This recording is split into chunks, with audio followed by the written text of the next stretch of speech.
அனைவருக்கும் மகிழ்ச்சி, வணக்கம். சிவகுமாருக்கு 5 நிமிடம் தான் கொடுத்துருக்கோம். ஐயா அதை பார்த்து நீங்க நேரத்தை சரி பண்ணுங்கன்னு எங்களுடைய நண்பர் ஒருங்கிணைப்பாளர் சொன்னார். எனக்கு உங்களெல்லாம் பார்த்த பிறகு புதிய வாசகர்கள் நிறைய பேர் வந்திருக்கீங்க. துரைசாமி அவர்களை பற்றி முறையாக அதை பற்றி என்ன சொல்றது? துரைசாமின்னு பிரிக்க முடியாது. அப்ப சாந்தி துரைசாமி 2 பேர்த்தையும் சேர்த்து 2 ஈருடல் ஒரு ஆன்மா, இதுதான் பொருத்தம். அவங்களுக்கு அவங்க மத்திய அரசு விருது, மாநில அரசு விருது, உலகம் முறை தெரிஞ்சாலையா பல கோடி வருமானம். நேற்று கூட ஒரு 10 கோடி காவலர்களுக்கு கொடுத்துருக்காங்க. கோயம்புத்தூர் காவலர்கள் நேற்று ஒரு 10 கோடி.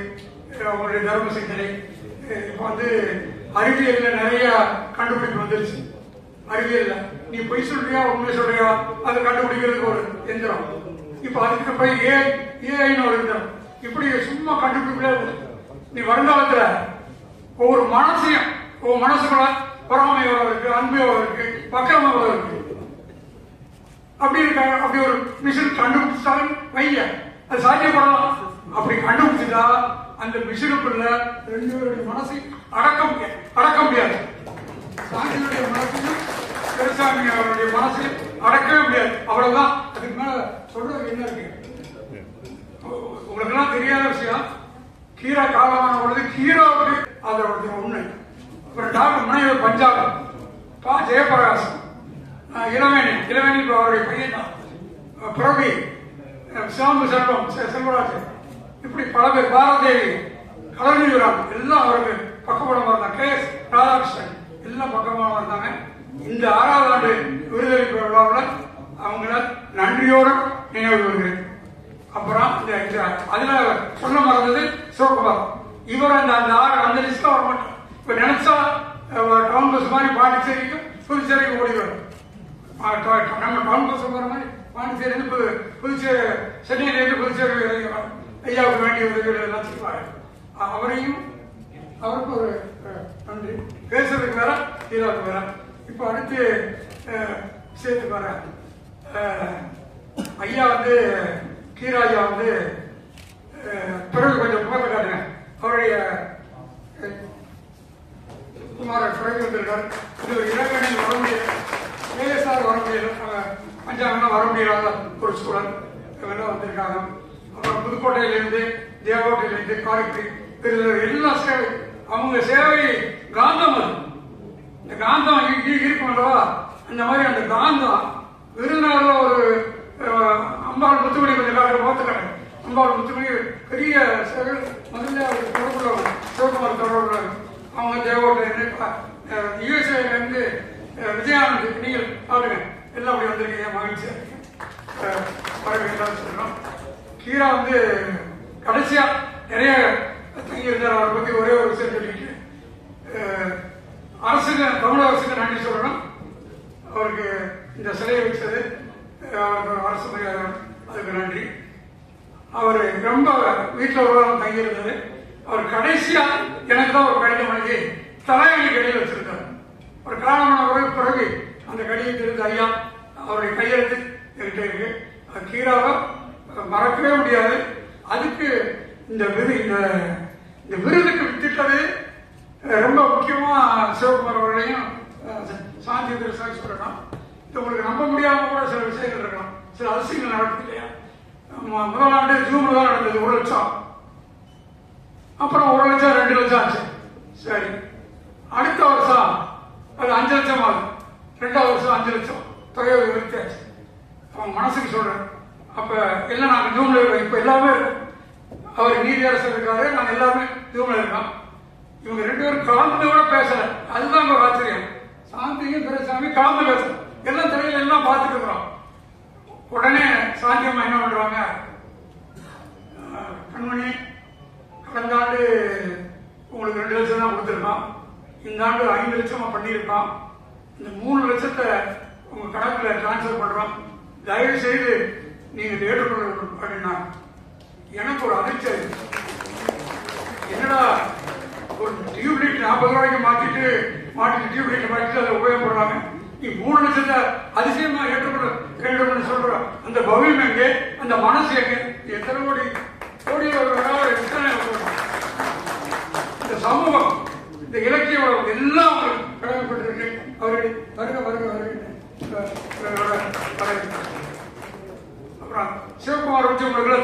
ரெண்டு ரெண்டு விஷயம் சொல்ல பார்த்துட்டு அவரு ஆரோக்கியத்திற்கு மாறுகிட்டே எல்லாம் சொல்றீங்க. என்ன காரணம்? என்ன காரணம் சொல்லுவேன். அவர் ஒழுக்கமா இருக்காரு, தனி போடு, அதெல்லாம் கிடையாது. அவருடைய தொழில் பக்தி ஒண்ணு, தொழில் பக்தி.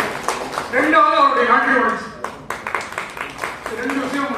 தொழில் பக்திக்கு ஒரு சின்ன உதாரணம் சொல்லிட்டு நன்றி உணர்ச்சிக்கு சொல்லிட்டு அடுத்த கட்டத்துக்கு போயிடுறேன். தொழில் பக்தி என்ன? சிந்து பேரவை சுற்றி நடந்திருக்கு. விசாகப்பட்டினத்தில் உட்கார்ந்துருக்காரு. அந்த முதல் சீன் வரும், அலைய அடிக்கும். அதெல்லாம் இவருடைய போய் எடுத்தாச்சு, படம் எடுத்தாச்சு. வசந்த் உதவி இருக்கிற நம்ம நண்பரோட பையன் வசந்த் கிட்ட சொல்லுவார் பாலச்சந்திரன், வசந்த் முடிஞ்சிருச்சு, சிவபாரம் வீட்டுக்கு போக சொல்லு அப்படின்னு சொல்லிட்டாரு. இவரு அங்கே உட்காந்துருக்காரு, போகல. மறுபடியும் பாலச்சந்திரன் அவர் தட்டுப்பட்டாரு. அவர் பார்த்து வசந்த் ஏன்னா என்ன உட்காந்துருக்காரு, இல்ல போல ஏன்னா இல்ல எடுக்கும்போது சுவாசனை எடுக்கும்போது மறுபடியும் சிவகுமார் இருந்தால் தேவையான ஒரு நினைப்பு வந்துட்டா, அப்ப என்ன நீங்க தேடக்கூடாது, அதான் நான் போகல, நான் நீங்க முடிஞ்சிட இருக்க அப்படின்னு சொன்னாரு. அதோட தொழில்நுட்பம் இதுதான் தொழில்நுட்பம். அந்த சிந்து பயிரை எங்க மாடியில் தான் வெளியிட்டோம். பைப்ப மாடியில் போல செஞ்சு அவங்க புஸ்தகம் எல்லாம் வந்து வெளியிட்டோம். அந்த வெளியீட்டு அன்னைக்கு சிவகுமார் போன மாட்டேன், நாளைக்கு வெளியிட போறோம் அப்படின்னு. இவர் என்ன சொன்னாரு, முதல் கையெழுத்து பாலச்சந்திரன் வாங்கி அனுப்பிச்சோம். இன்றும் அந்த குரு மாவட்டம் வச்சிருக்கிற ஓவிய குரு சந்திரவில் இருந்து சந்தானம் இருந்து அவ்வளவு பேருடைய திரைத்துறையில் அவ்வளவு பேர் வச்சு நன்றி.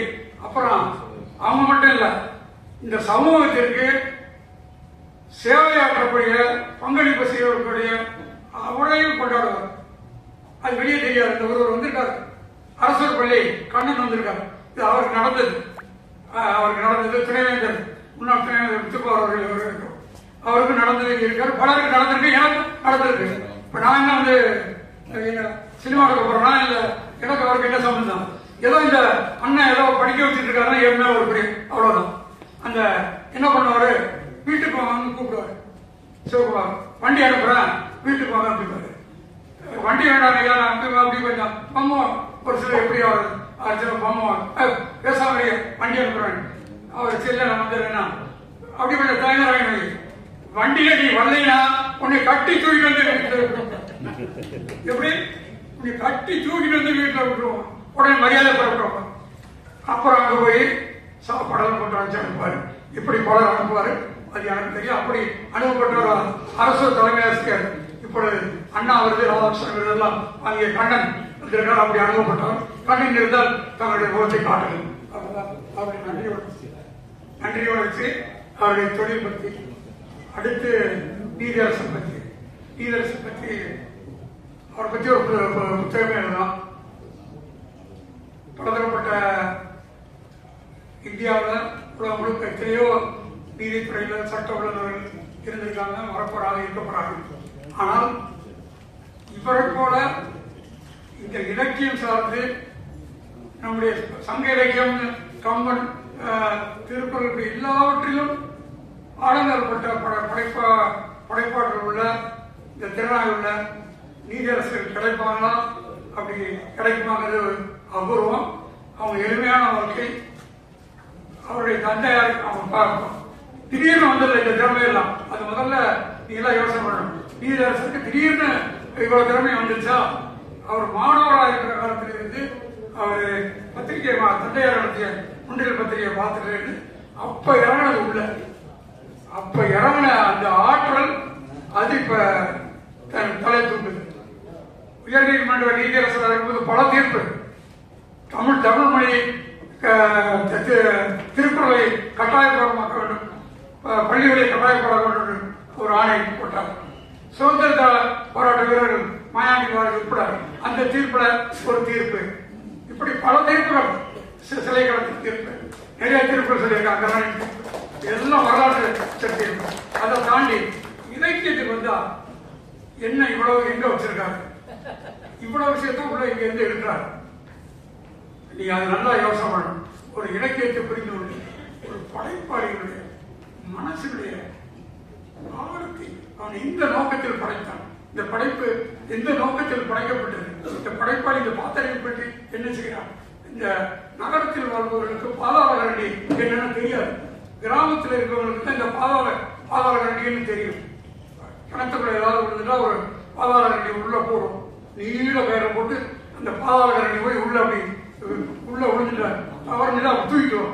இப்படியாக இந்த படைப்பாளியின் ஆழ் மனசுக்குள்ள தோண்டி இந்த படைப்பாளி என்ன நோக்கத்துல என்ன ஐடியா பண்ணாங்க, அந்த ஆற்றல் மிக்க திறன் வாய்ந்த ஒரு நீதியரசர் அவர்களை கரம் கூப்பி கோவை மக்கள் சார்பாக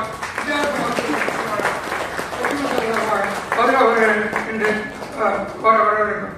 இன்னும் பல சிறப்புகள் சார், அவரை பற்றி நிறைய சொல்லலாம். சைவம் வைணவம் கம்பன் எல்லாத்திலையும் காரணவர். ரொம்ப நெருக்கடியான நேரம். 2வது வருஷமே சிவகுமார் அவருக்கு ஒரு அன்பு வேண்டுகோள் கொடுத்துட்டாரு. கீரா விருது நீங்க எங்க இருந்தாலும் சரி, அமெரிக்காவில் இருந்தாலும் லண்டன்ல இருந்தாலும் கோயம்புத்தூர் வந்தாலும் சொல்லியிருக்காரு.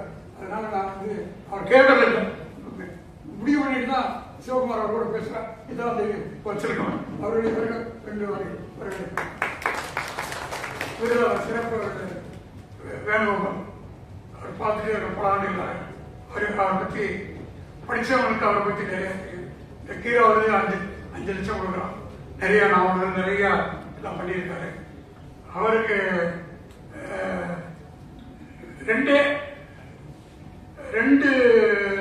கார்காலம் ஒரு கதை, புத்துவிப்புன்னு ஒரு கதை, 2 கதைக்கு இந்த கீரா விருது தொகை சரியா போச்சு. நான் சொல்றேன், அவர் வாய்ப்பு இருக்கும்போது படிச்சுப்பாங்க. கார்காலம் புத்துவிப்பு 2 கதை சரியா போச்சு. பல படைப்புகளை தந்திருக்கார். இந்த நுண்ணுடைய கிரகங்கள் வந்தபோது அவர்கிட்ட சொன்னேன், வேணுகோபால் இது கவனிக்கப்படாமல் போய்விட்டது, இது கொண்டாடப்பட்டிருக்க வேண்டும் என்று சொன்னேன். அவருக்கு ஞாபகம் நினைக்கிறேன். அப்படியே போகிற ஆட்கள் சொன்னது இன்று கீழே அவருக்கு சாத்தியமாயிருக்கு. அவர்களை வரவேற்கிறேன். அடுத்து பாவனன், நல்லா பாருங்க. ஒரு மத்திய அரசு பதவி உயர் பதவிகளில் இருந்து ஓய்வு பெற்றவர். அவருடைய இயற்பெயர் பாஸ்கரன். அவர் விளக்கு விருது, இயல் விருது, எல்லா விருதும் வாங்கிட்டார். எல்லாத்தையும் விட ஒரு சிறப்பு அப்படின்னா, படைப்பாளிகளிடையே எழுத்தாளர்களிடையே ஒரு பேசுபவராக இருப்பவர். தமிழ்நாட்டில் அப்படி யாரும் கிடையாது. நீங்க வருத்தப்படக்கூடாது. என்னைய பத்தி, என்னுடைய பேரை பத்தி, என் குடும்பத்தை பத்தி நான் குறை சொல்ற மாதிரி நீங்க நினைக்கக்கூடாது. என்னுடைய குடும்பம் இலக்கிய குடும்பம், புத்தகம் இப்படி பண்ணிட்டேன். இப்ப என் குடும்பத்தை என் பிள்ளைகள் எல்லாத்தையும் நான் பார்த்துருக்கேன். இவங்க எப்படி சட்டை பிடிக்கிறது, அடிக்கிறது, பிடிக்கிறது நான் எல்லாம் பார்த்துட்டு இருக்காங்க. அப்படின்னு எங்க குடும்பத்துக்குள்ள இவ்வளவு குணாதிசயங்கள் உள்ள குடும்பத்துல ஒரு பையனை பத்தி மட்டும் இந்த படைப்பு சமூகம் எல்லாம் சேர்ந்து ஒரு பேசுபொருளா இருக்கிறவர். அதாவது எல்லா படைப்பாளிகளுக்கும் எல்லா வாசகர்களுக்கும் பிடித்தமான அவர் பாவனன். அவர் கூட்டல் அவர்களை வருகிறேன். அப்புறம் இல்லை, நீங்க இப்ப வந்து நம்ம கொங்கு மண்டலத்தினுடைய ஒரு சிறிய இது என்னன்னா, வேலைதான் என்ன புத்தகம் சொல்றேன் வாங்கிக்கிறேன், எவ்வளவு புத்தகம் வாங்கிக்கிறேன், என்னை கூப்பிடாது நேரம் முக்கியம் அப்படிங்கிற ஒரு காலகட்டத்துக்கு வந்துட்டோம். ஒரு பையில இருந்து, ஒரு பாக்கெட்ல இருந்து ஒரு 50 ரூபாய் 100 ரூபாய எடுத்து கல்லாப்பட்டிக்கு வர வைக்க முடியுமா? இவ்வளவு எழுத்தாளர்கள் இருக்குல்ல, ஒரு வாசகனை உங்களால உருவாக்க முடியுமா? நினைச்சு பாருங்க. நிறைய கவிஞர்கள் உருவாக்கி, நிறைய எழுத்தாளர் உருவாக்கி, ஒரு வாசகனை உங்களால் உருவாக்க முடியுமா? அந்த காலத்தில் தமிழ்நாடு மாதிரி, அம்புலி மாமா மாதிரி இன்றைய படைப்பாளி மாறுதட்டிக்கலாம், நோபல் பரிசு வாங்கலாம். ஒரு வாசகனை உங்களால் உருவாக்க முடியாது. இவ்வளவு வாசகர் கொங்கு மண்டலத்தில் உருவாகியிருக்கிறார் என்றால் அது காரணம் நான் அல்ல, தவறாக கருதப்படும் வாசகர். அவர்களுடைய பண்பு, இவருடைய பண்பட்ட வாசகர்கள் வந்து எந்த ஊரில் இங்கே கிடைக்காது. அவருடைய அனைவரையும் வணங்கி வருக என்று வரவேற்கிறேன். நான் கொஞ்சம் கூடுதலாக நேரம் எடுத்துக்கொண்டால் இது எப்படி உங்களிடம் சொல்ல யார் அப்படி சொல்ல முடியும்? ஆகவே எல்லோரும் சபையிலும் முறையப்படுத்திக் கேட்டுக்கொள்கிறேன். நன்றி, வணக்கம். சிறப்பு செய்கிறார்.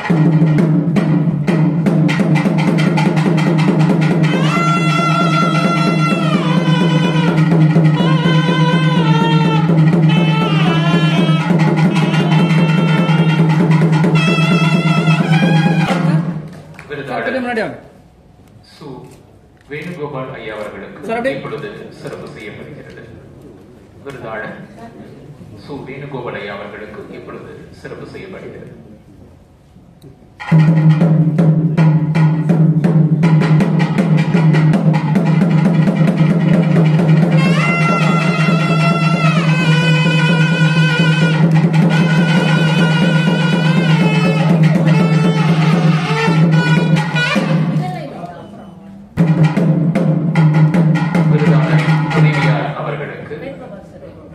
விருதாளரின் துணைவியார் அவர்களுக்கு சாந்தி அம்மா அவர்கள், துரைசாமி அவர்கள் இப்பொழுது சிறப்பு செய்கிறார்கள்.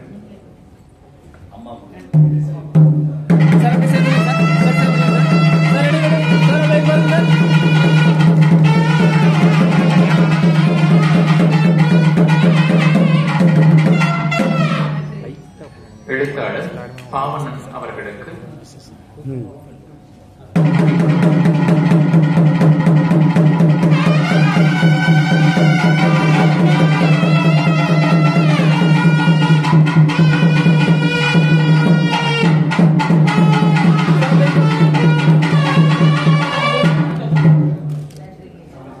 அடுத்து என்றும் இளைஞர் திரு சிவகுமார் ஐயா அவர்களுக்கு இப்பொழுது நினைவு பரிசு வழங்கப்படுகிறது. நினைவு பரிசு மட்டும் இப்பொழுது வழங்கப்படுகிறது.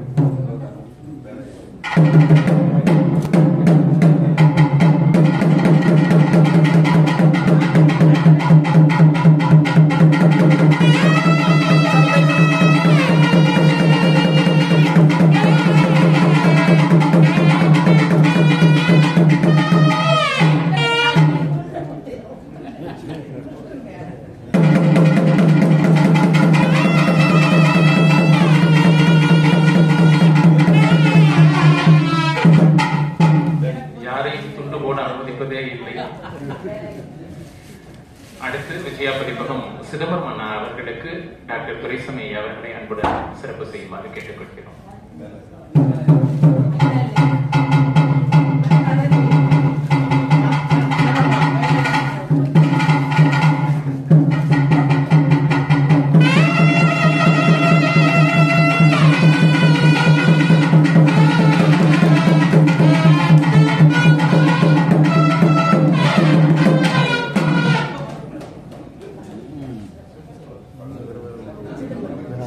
சிதம்பரம் அண்ணா அவர்களுக்கு இப்பொழுது சிறப்பு செய்யும் நீதியரசர் அவர்கள் இப்பொழுது விஜயா பதிப்பகம்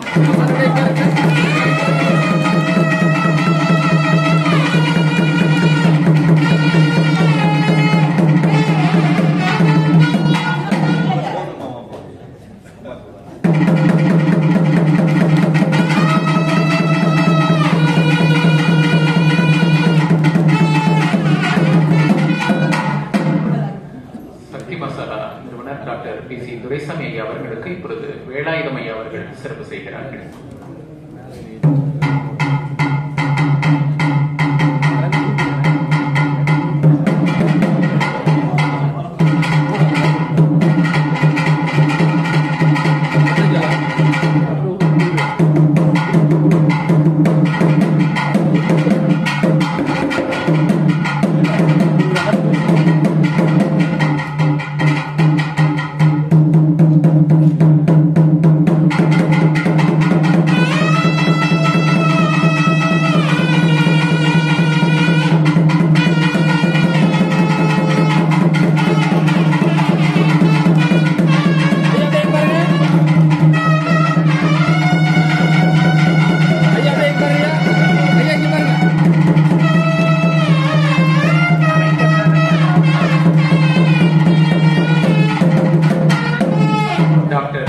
துரைசாமி அம்மா அவர்களுக்கு இப்பொழுது சிறப்பு செய்கிறார்கள்.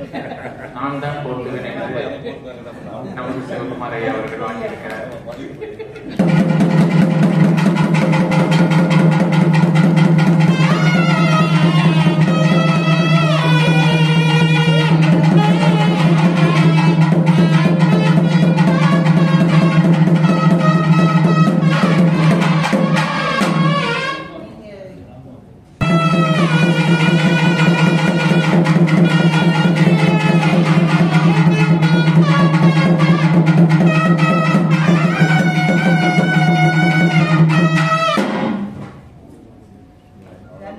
இறைவனுக்கும் பாடிய ஞான நாயகி அவர்களுக்கு டாக்டர் சாந்தி துரைசாமி அம்மா அவர்கள் இப்பொழுது சிறப்பு செய்கிறார்கள்.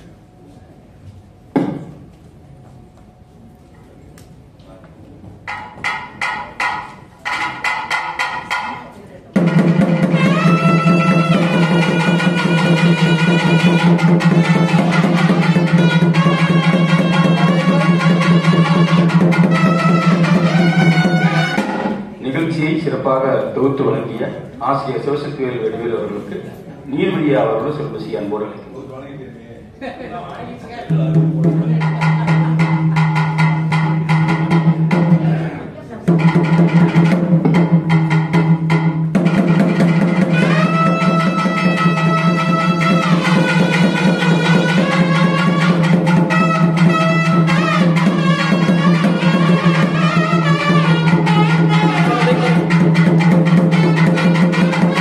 ஓரிரு நிமிடம் வேலாயுதம் ஐயா அவர்கள் இப்பொழுது பேசுவார்கள்.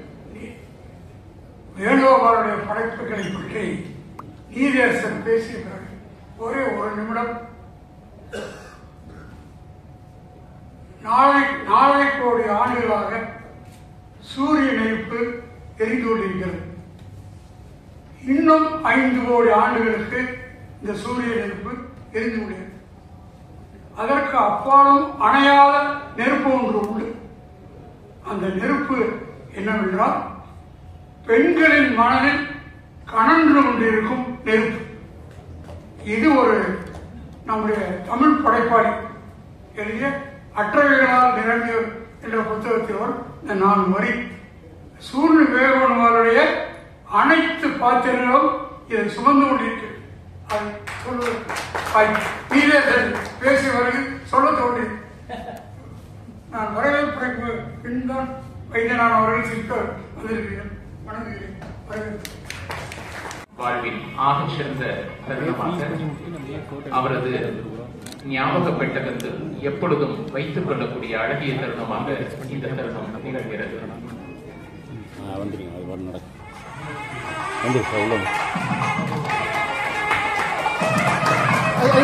ஐயா பக்கம் வாங்க, ஐயா பக்கம் வாங்க.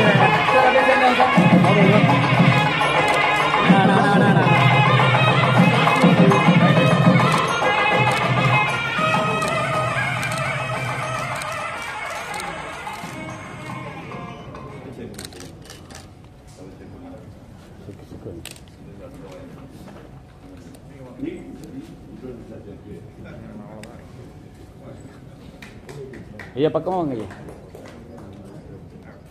சார்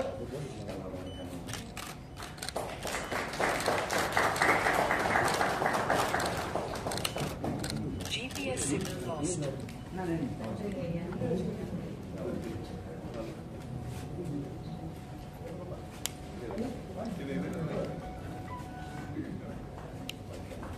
சார் அப்படியே பாருங்க.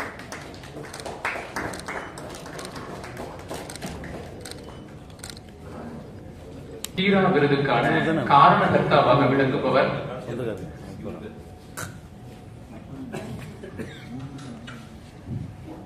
சு வேணுகோபால் அவர்கள் இப்பொழுது ஏற்புரை வழங்குகிறார்கள்.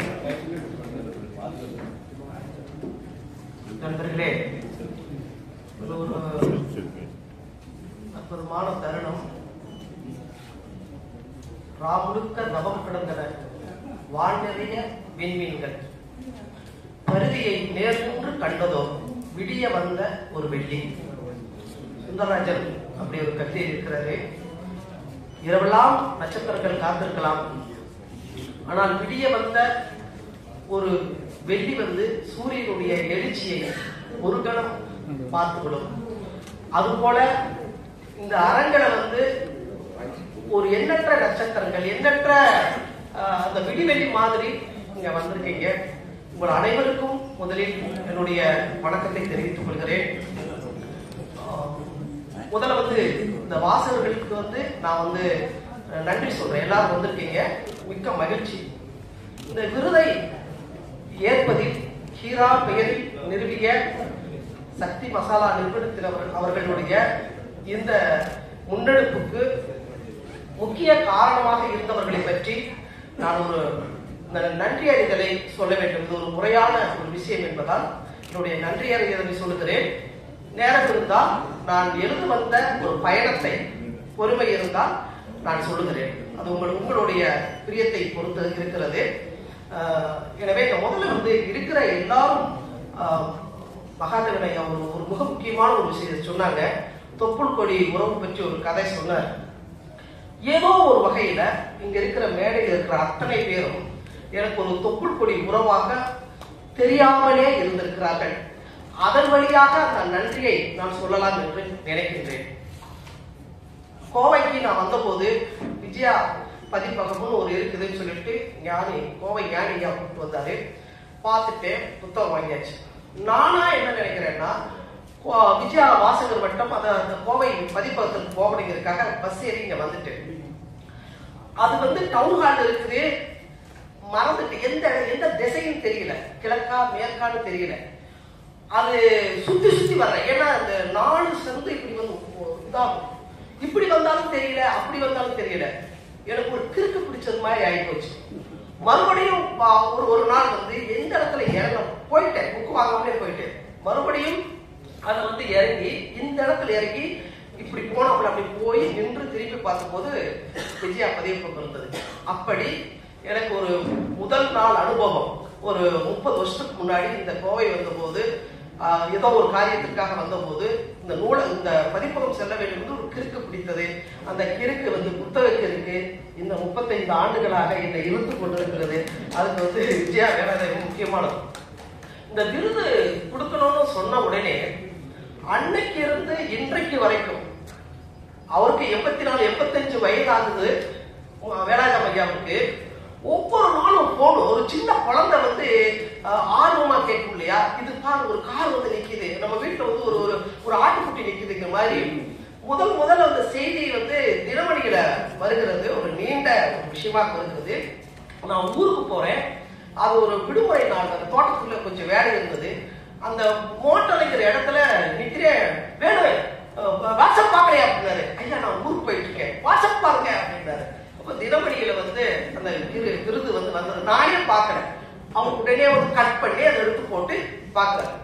ஒரு வீடியோ வருது வச்சுங்களேன், நான் மறந்துடுவேன். கொஞ்சம் இந்த வாட்ஸ்அப் பார்க்க கொஞ்சம் லேட் ஆகும், அல்லது மறந்துடுவேன். அதை பார்த்தா வாட்ஸ்அப்ல உங்களை பத்தி ஒரு சின்ன வீடியோ போட்டிருக்கோம் பாருங்க. இந்த ஒரு மாசமும் ஒரு குழந்தை போல ஒரு களங்கமின்மையினுடைய ஒரு மகத்தான 85 வயது குழந்தையாக இந்த விருதுக்கு பின்னாடி உழைத்த, இதை சிறப்பு செய்த ஒரு அற்புதமான ஒரு மனிதர் வேலாயுதம் ஐயா. அவரு இதே அரங்கில 14 வருஷம் இருக்கும். அந்த வெண்ணிலை வந்த போது என்ன சொன்னாங்க, மேடையில நான் மூளையில உட்கார்ந்துருக்கேன். வெண்ணிலைன்னு ஒரு தொகுப்பு வந்திருக்குது. அவர் சொன்ன வார்த்தை, அந்த தொகுப்பு ஜெயகாந்தனா எங்கேயோ கடந்து போயிட்டாயா, அவர் கடந்து போயிட்டாயா, அது வதந்திரம் சொன்னாரு. அதை விட ஒரு விருது வேணுமா? அதை விட. ஆனா நான் ஜெயகாந்தனை வென்றேன் என்று சொல்லவில்லை. அவர் அந்த ஆர்வம். அப்படி இந்த விருதுக்கு என்னை இந்த ஆண்டு தேர்ந்தெடுக்கிறாரு. இந்த தேர்ந்தெடுப்புல பாத்தீங்கன்னா முத்துலிங்கம் வாங்கிய விருது, நாஞ்சில் நாடன் வாங்கிய விருது, கோணங்கி வாங்கியது, எஸ்.பி. ராஜேந்திரன் வாங்கிய விருது. அந்த வரிசையில் வேணுகோபாலை ஒரு படி அப்படி நிறுத்தும் பொழுது உங்களுக்கு இன்னும் பொறுப்பு அதிகம். அடுத்த ஆண்டு எனக்கு பயமா இருக்கு, எப்படி நிறுத்த போறீங்கிற அளவு இருக்கிறது. எனவே இந்த விருதுக்கு பெருமை அந்த வாங்குபவர்களுடைய திறனால் சிறக்கிறது இருக்கிறது. நீங்க தான் முதல்ல அதை திரும்ப திரும்ப செஞ்சுட்டு இருக்கீங்க. அது அடுத்த ஆண்டு தொடரும். இன்னொன்னு நான் சொல்லணும், 75 வயது உள்ளவர்கள் கூட இந்த விருது தகுதியானவர்கள் இருக்கலாம், நிச்சயமாக இருக்கலாம், வாங்காமல் இருக்கலாம். ஆனால் ஒரு 55 வயது உள்ள ஒரு பையனை கூப்பிட்டு நீ கொடுக்கிறதுக்கு காரணம் என்னன்னா, இந்த விருதை நீங்கள் கொடுத்ததால் நான் 30 ஆண்டுகள் ஓடிய ஓட்டத்தை வரும் 10 ஆண்டுகளில் ஓடி காட்டுகிறேன். அதுதான் நான் உங்களுக்கு செய்யக்கூடிய ஒரு விஷயம். எனவே ஐயா அப்படி ஒரு விருதுக்கு என்னை உற்சாகப்படுத்திருக்கிறார். எனவே ஐயா உங்களுக்கு ரொம்ப உங்களுக்கு நன்றி. ஏன்னா ஒரு ஏற்புடைய செஞ்சு சொன்னா சரியா இருக்கும்னு நினைக்கிறேன். இரண்டாவது இந்த புறவலராக இருக்கக்கூடிய 2 நபர்கள், ஒரு மகத்தான 2 நபர்கள். சக்தி பாசா அவங்களுடைய ஐயா துரைசாமி ஐயா அவருடைய நூல் 2 நாளைக்கு முன்னாடி எனக்கு வந்தது. ஒரு பெரிய பார்சல்ல அவங்களுடைய தயாரிப்புடைய பொருள்களை கொடுத்தாங்க. என் மனைவி அதை ஓபன் பண்ணி திருவள்ளா ஓடி பார்த்தாங்க. கொண்டாங்க சக்தி மசாலா சொல்லிட்டு அதை தூரம் விரிச்சு கட்டது போட்டோ எடுத்து அவங்களுடைய சொந்தக்காரங்களுக்கெல்லாம் அனுப்புனாங்க. நான் சொல்ல வருகிறது என்னவென்றால், அவர் வாழ்க்கையில் ஒரு இடத்த சொல்றாரு. அவங்க அப்பா அந்த மஞ்சள் வியாபாரம் அரைத்து விற்கக்கூடிய ஒரு நபர், சைக்கிள்ல தான் போய் வித்திருக்கிறாரு. அவர் எப்படி மஞ்சளை நாங்கள் தேர்ந்தெடுத்தோம், நானும் உட்கார்ந்து மஞ்சள் விவசாயம் செய்தவர். அந்த மஞ்சளை பற்றி சொல்லும்போது, பொடி விழுந்த மஞ்சளை எல்லாம் நீக்கிடுவோம், நல்ல உருக்கு மாதிரி இருக்கக்கூடிய மஞ்சளை மட்டும், அதாவது மிக மிக தரமான ஒரு மஞ்சளை மட்டும் எடுத்து அரைத்து அந்த பக்கத்திலேயே இருப்பேன். அரைக்கும் கூட அடுத்தவங்க ஒரு 3 மணி நேரம் வேற ஒருத்தருக்கு அரைச்சிட்டு இருப்பாங்க, நான் வெளியே போகலாம், ஆனா போக மாட்டேன். இருந்து அரைத்து அந்த மசாலா தான் நாங்கள் தொழில் தொடங்கணும், அதுதான் பேர் வந்ததுன்னு அவர் சொன்னார். நான் என்ன சொல்ல வரேன்னா, இலக்கியமும் அப்படித்தான். புழு விழுந்த மஞ்சள், தூசி படிந்த மஞ்சள் எல்லாம் நீக்கிவிட்டு மிகச்சிறந்த மஞ்சளை எடுத்தது போல மிகச்சிறந்த ஒரு இலக்கியத்தை எழுதுபவன் தான் இலக்கியமாகும். எனவே உங்களுடைய விஷயம் நான் அப்படித்தான் அதை கற்றுக்கொண்டேன். ஒரு இடத்துல எழுதுறாரு, அவரு எஸ்ஐயாகணும்னு நினைச்சு ஓடி இருக்கிறாரு. ஒரு நிமிடம், அது 6 பேர் 10 பேர் போடுவாங்க, அது 1500 கிலோமீட்டர் ஓடும் பொழுது ஒரு செகண்ட் கண்ணிருக்கிற நேரத்தில் இவர் தாண்டி இருக்கும். ஆனா கை இப்படி ஒரு மறைப்பாங்க, அந்த விசில் ஊதி மறைக்கும் போது அந்த கை வந்து தடுக்குது. அந்த தடுக்கிற கை ஒரு செகண்ட் முன்னாடி போயிருப்பாரு, எஸ்ஐயா இருப்பாரு. ஆனால் தடுத்த கை ஒரு இறைவனின் கை. நீ வெறும் இசைவா ஒரு எஸ்ஐயா போயிருந்தா என்னவாவும் ஆயிருக்கலாம், நல்ல எஸ்ஐயாவும் ஆயிருக்கலாம், கோடீஸ்வர எஸ்ஐயாவும் ஆயிருக்கலாம். அந்த கோடீஸ்வர எஸ்ஐ வந்து ஆகல. ஆனால் தடுத்த அந்த இறைவனின் கை அவர் தூக்கி என்ன பண்ணுச்சுன்னா, ஒரு தொழில் உனக்கு தாண்டா அப்படின்னு தொழில தூக்கி போட்ட அந்த விஷயம் ஒரு மகத்தான ஒரு மனிதனை உருவாக்கி, உழைப்பு உழைப்பு உழைப்பு. சரியா, எனக்கு இதுதான் இல்லை அப்படின்னு சொல்லும் போது அந்த உழைப்பின் படியாக ஒரு பெரிய நிறுவனத்தில் 1000 பேர் தென்னிந்தியா முழுக்க இணைக்கிய சக்தி மசாலா. ஆனால் அவருக்கு ஒரு செய்யணும்னு நினைக்கிறார்ல, ஒரு சடையப்ப வள்ளல் மாதிரி ஏதோ ஒன்று செய்யறது. சடையப்ப வள்ளல் இல்லை என்றால் கம்பன் இல்லை. எந்த அரசனும் வந்து இது பண்ணல, கம்பனை வந்து தூக்கி கொண்டாடுவதற்கு எந்த அரசனும் வந்து வரல. ஆனால் கம்பனை தூக்கி சுமந்தது சடையப்ப வள்ளல். எனவே அந்த பணியை 2 பேரும் செய்வீங்க. ஒரு எழுத்தாளருக்கு வந்து அது ஒரு முக்கியமான விஷயம். சாந்தி அக்கான்னு சொல்றோம், அம்மான்னு சொல்றோட அக்கா. ஏன்னு கேட்டீங்கன்னா, அவங்களுடைய வயசுல எனக்கு அக்கா, என் அக்காவுக்கும் நானும் கடைசி பையன், 8வது குழந்தை. அவளுக்கு எனக்கு 16 வயசு வித்தியாசம். அவளுக்கு திருமணம் ஆகும்போது நான் 4ஆம் கிளாஸ் படிச்சுட்டு இருந்தேன். அதே மாதிரி அக்கா, என்னுடைய அக்காவுடைய வயது சாந்தி அக்கா, அவங்க வந்து இந்த 14 வயசுல அந்த காலத்துல படிக்க ஆசைப்பட்ட ஒரு பெண். ஆனா 14 வயசுல திருமணமாய் அப்பா நல்ல பதம். ஆனால் அந்த குழந்தைகளுக்கு வந்து வீட்டுல பண்ட பாத்திரத்தை இது பண்ணணும், தோட்டத்தில் இருக்கும்போது காவல் இருக்கணும் என்பதனால அவரை வந்து படிப்பை நிறுத்திய பின்பு அவர் என்ன பண்றாரு, 14 வயசுல அப்பா சொன்ன படி திருமணம் செய்து 2 பொறுப்பு. ஒரு பொறுப்பு, தான் பெற்றெடுத்த குழந்தைக்கு சின்ன நரம்பியல் பிரச்சனையை தோளில் சுமந்து கொண்டு 10 வருஷம் ஓடுறாங்க டாக்டர் பக்கம். அதே அளவு இந்த சோல்டர்ல அந்த கடவுள் தொடங்கிய அந்த சைக்கிளை தொடங்கிய அந்த மசாலாவுக்காக இரவெல்லாம் பாக்கெட் போடுறது, இரவெல்லாம் இது பண்றது. இந்த 2 பேரையும் சேர்ந்து செய்தது மட்டுமல்ல, அவர் உள்ளத்தை புரிந்து கொண்டு அவர் இருந்ததும், இந்த அம்மாவுடைய உள்ளத்தை புரிந்து கொண்டு இவர் இருந்ததும் ஒரு மகத்தான ஒரு காதல் கதை மாதிரி இருக்குது. எப்படி அந்த கை தடுத்தது, ஒரு கடவுள் கவித்துவம்னு சொல்லுவோம், அந்த கடவுள் தடுத்த கை போல அவங்களை வந்து இந்த தொழிலுக்கு தடுத்தாற் கொண்ட இறைவன் ஒரு மகத்தானவன் என்று நான் நினைக்கிறேன். இந்த ஒரு விஷயம், இந்த 2 பேரையும் பற்றி நான் சொல்லணும். 2வது என்னன்னா, பாவன நன்னனை வந்து நான் சொல்லணும். அதுக்கப்புறம் ஏன் பாவனன்னு சொல்லணும்னா, 30 ஆண்டுகள் தெரியும்.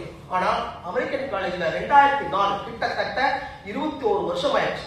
நான் ஒரு தீவிரமான வாசிப்பாளர். என்னன்னு சொல்றேன், உங்களுக்கு பொறுமை இருந்தா கேளுங்க. அப்ப வந்து என்னன்னா, அங்க இருக்க எனக்கு வந்து ஒரு புத்தகம் படிக்கல, கோபால் படிச்சுட்டாரு. கோபால் படிச்சுன்னு சொல்றாரு, அது ரீபிரிண்டும் வரல. சிவராம் கரந்தினுடைய கன்னடத்து நாவல் மண்ணும் மனிதர்களும் என்கிற நாவல். அப்ப யாருகிட்ட இருக்குதுன்னு கோபால்கிட்ட கேட்டா, கோபால் நான் படிச்சுட்டேன், ஆனா அண்ணன் கிட்ட அது பாவன் அண்ணன் இருக்கு சொல்றேன். உடனே இங்க இருந்து பாவன் அண்ணனுக்கு போன் பண்றேன். பாருங்க, 21 வருஷத்துக்கு முன்னாடிங்க அவர் என்ன பண்றாருன்னா, ஒரு பெரிய 1000 பக்கம் உள்ள கட்ட புத்தகம், பெரிய போல்டா இருக்கும். அந்த புத்தகத்தை சுமந்துக்கிட்டு எங்க வர்றாருன்னா, மதுரைக்கு வராரு, அமெரிக்கன் காலேஜுக்கு வராரு. வந்து கொடுத்துட்டு, வேணும் இதை வச்சுக்கோ, நீ படிச்சுட்டு இல்ல நான் ஜெராக்ஸ் எடுத்துக்கிறேன்னா அப்படின்னு சொல்லிட்டு, சரி உடனே எடுக்க முடியாது, நீ எடுத்துட்டு சொல்லுன்னு சொல்லி நான் உடனே அந்த இதுல ஒரு 21 வருஷத்துக்கு முன்னாடி ஜெராக்ஸ் போட்டு எடுத்துட்டு அண்ணன் வந்து பிறகு ஒரு 3 மாசம் கழிச்சு கேட்டார், நான் கொடுத்து அனுப்பினேன். எனவே எங்களுடைய இலக்கிய காதல் என்பது அன்று தொடங்கியது. ஒரு சின்ன பையன், எழுத வந்த ஒரு பையன் எதை ஆசைப்படுகிறான், அவன் ஏன் ஆசைப்படுகிறான், நீங்க எல்லாம் ஆசைப்பட்டதுனாலதான் இந்த கீரா விருது. சரிங்களா? அந்த மண்ணு மனிதர்களை அந்த வயசுல தூக்கிட்டு வந்து எனக்கு ஒப்படைத்த அந்த நன்றி உணர்வு இப்ப நான் இந்த நிமிடத்துல வருகிறது. எனவே காவலன் ஒரு குழந்தை, அவர் என்ன பண்றாருன்னா, தானும் எழுதியதை விட தன்னை விட ஒருத்த வந்து சிறப்பா இருக்குன்னா சோல்டர்ல வச்சுட்ட பாரியா என்னுடைய ஜாதி, எழுத்தாளர் ஜாதி, இவன் இப்படி இருக்கு கொண்டாடக்கூடிய ஒரு மனிதன். இந்த கொண்டாட்டத்துல அவர் பேசினது எனக்கு ரொம்ப மகிழ்ச்சி. அதுல அந்த கண்ணாடி கதையை சொல்லிட்டு அது பிரமாதமான ஒப்பீடு, ஒரு இலக்கியத்தினுடைய ஒரு பிரமாதமான ஒரு ஒப்பீடு. அது என்னன்னா, அந்த கதைகளை படிச்சீங்கன்னா கதையில் உள்ளுக்குள்ள நீ என்ன நினைக்கிறேங்கிற ஒரு ரகசியத்தை என் கதைகள் புறாமே சொல்லணும் அவர் சொல்ல வந்தது அந்த விஷயம். எனவே அண்ணனுக்கு ஒரு விஷயம். இன்னொன்னு, 29 வருஷமா பார்க்காமலே ஒரு காதல் மாதிரி நம்மளுடைய பன்முக கலைஞர் உயர் திரு சிவகுமார் அண்ணன் ஐயா நான் எங்க பார்க்கிறேன்னா, மதுரையில நானும் ஜெயராஜ் வந்திருக்கிறேன், என்னுடைய நண்பர் கிளாஸ்மேட் வந்திருக்கிறாரு. ஒரு ஹோட்டல்ல இருக்கிறோம், ஒரு கீழே விடுதி, அது உணவு விடுதியில உட்காந்து சாப்பிடலாம் அப்படின்னு சொல்லிட்டு அவன் தான் சரி வாழ சாப்பிட்டு போகலாம்னு சொன்னா, கீழே திடீர்னு படியில கடகடன்னு ஒயிட் அண்ட் ஒயிட்ல கடகடன்னு இடைக்கு வராது. சிவகுமார் சார் அப்படின்னு சொல்றாரு. மின்னல் வேகத்துல மறைச்சு போயிட்டாரு. என்ன போனா அவன் வேகம் படியில திருப்பி காணும், நம்ம நிக்க முடியாது. பயம் வேற, நம்ம அந்த விவசாயத்துக்கே ஒரு கூச்சம் இருக்கும். நீங்க கூப்பிடாம நான் போய் நிக்கவே மாட்டேன். அது ஏன்னா அது ஒரு என்ன சொல்றது, ஒவ்வொருத்தருக்கும் ஒரு ஹேபிட் சொன்னீங்கன்னா அது மாதிரி போயிட்டு சிவகுமார் சார் போயிட்டாரா, நம்மளுக்கு பிடித்தமான ஒரு மனிதர் போயிட்டாரா அப்படின்னு சொல்லிட்டு அன்னைக்கு பேசிட்டு இருந்தோம். அதுக்கப்புறம் என்னுடைய நுண்வெளி கிரகணங்கள் நாவல் சார், தமிழில் மிகச்சிறந்த நாவலில் இந்த நுண்வெளி கிரகணங்கள் ஒன்று. நீங்க மகாதேவன் சார் சொன்னீங்க இல்லைங்களா, அது நான் அறிந்தது, வாசகன் அறிந்தது இல்ல, நானே நான் அறிந்தது. அது ஆணவமா சொல்லல, அது நீங்க சொன்னதுனால இன்னைக்குதான் முத நான் டிக்ளேர் பண்றேன். அந்த நாவல் ஒரு திருப்பூர்ல ஒரு பரிசு கொடுக்குறாங்க. அந்த பரிசு கொடுத்ததுக்கு சிவகுமார் சார் வந்திருக்கிறார். சிவகுமார் சார் என்ன பண்றாருன்னா, அன்னைக்கு பாஞ்சாலி சபதத்தை பத்தி பேசுறாரு. பேசிட்டு இப்ப என்ன இருந்தாலும் கொடுத்த பின்னாடி எல்லாம் உட்காந்து சாப்பிட்ற டைம் 1 மணி நேரம் 1 மணி போடுறாங்க. டக்குனு அன்னைக்கு ஒயிட் அண்ட் ஒயிட்ல தான் வர்றாங்க. நம்மளோட ஹைட்டா இருக்காரு, நல்லா சிகப்பாக இருக்காரு. என்னடா சொல்லி நான் பயந்து ஒதுக்கிட்டே இருந்தேன். உட்காந்து நீங்க வா அப்படின்னாரு. நம்ம பக்கத்துல போன உடனே அந்த புத்தகம் கொண்டு வந்திருக்கியா அப்படின்னாரு. சார் நம்ம என்ன பண்ணுவோம், எழுத புத்தகத்துல ஆட்கள் கொடுத்துட்டு இந்தா என்னை பத்தி எழுத சொல்லுவோம் இல்லையா, சார் கொண்டு வரல அப்படின்னு, எனக்கு அனுப்ப முடியுமா அப்படின்னாரு. சரி சார், நான் நினைத்திருந்தால் 29 வருடத்திற்கு முன்பு சிவகுமார் சாரோடைய முகவரியை பெற்று அந்த புத்தகத்தை கொடுத்து அனுப்பிடலாம். சென்ற ஆண்டு கூட அவருடைய மகனார் உழவர் ஃபவுண்டேஷனுக்கு என்னை அழைச்சிருந்தாரு. அங்க போகும்போது கூட அந்த புத்தகத்தை எடுத்து போமா, என்ன சிவகுமார் சார் வருவாரா வரமாட்டாரா, கார்த்திகை எப்படி அதை கொடுத்து அனுப்புறது தயக்கி எடுத்து வந்த புத்தகத்தை வச்சுட்டு போயிட்டேன். 29 வருஷத்துக்கு முன்னாடி கொடுக்க வேண்டிய புத்தகத்தை காலையில் தான் தந்தேன்.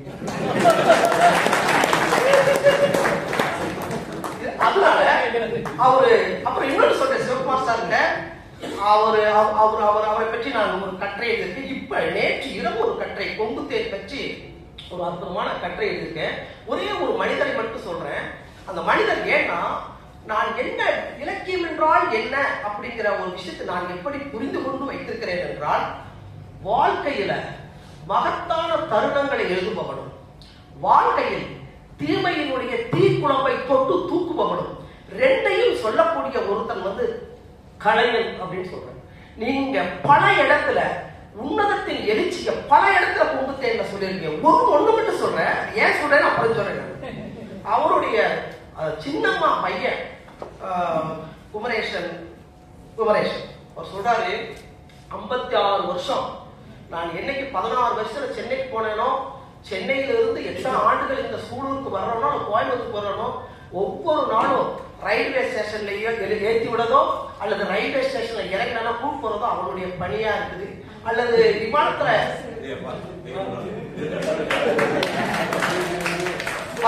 அது சொல்றேன் பாருங்க.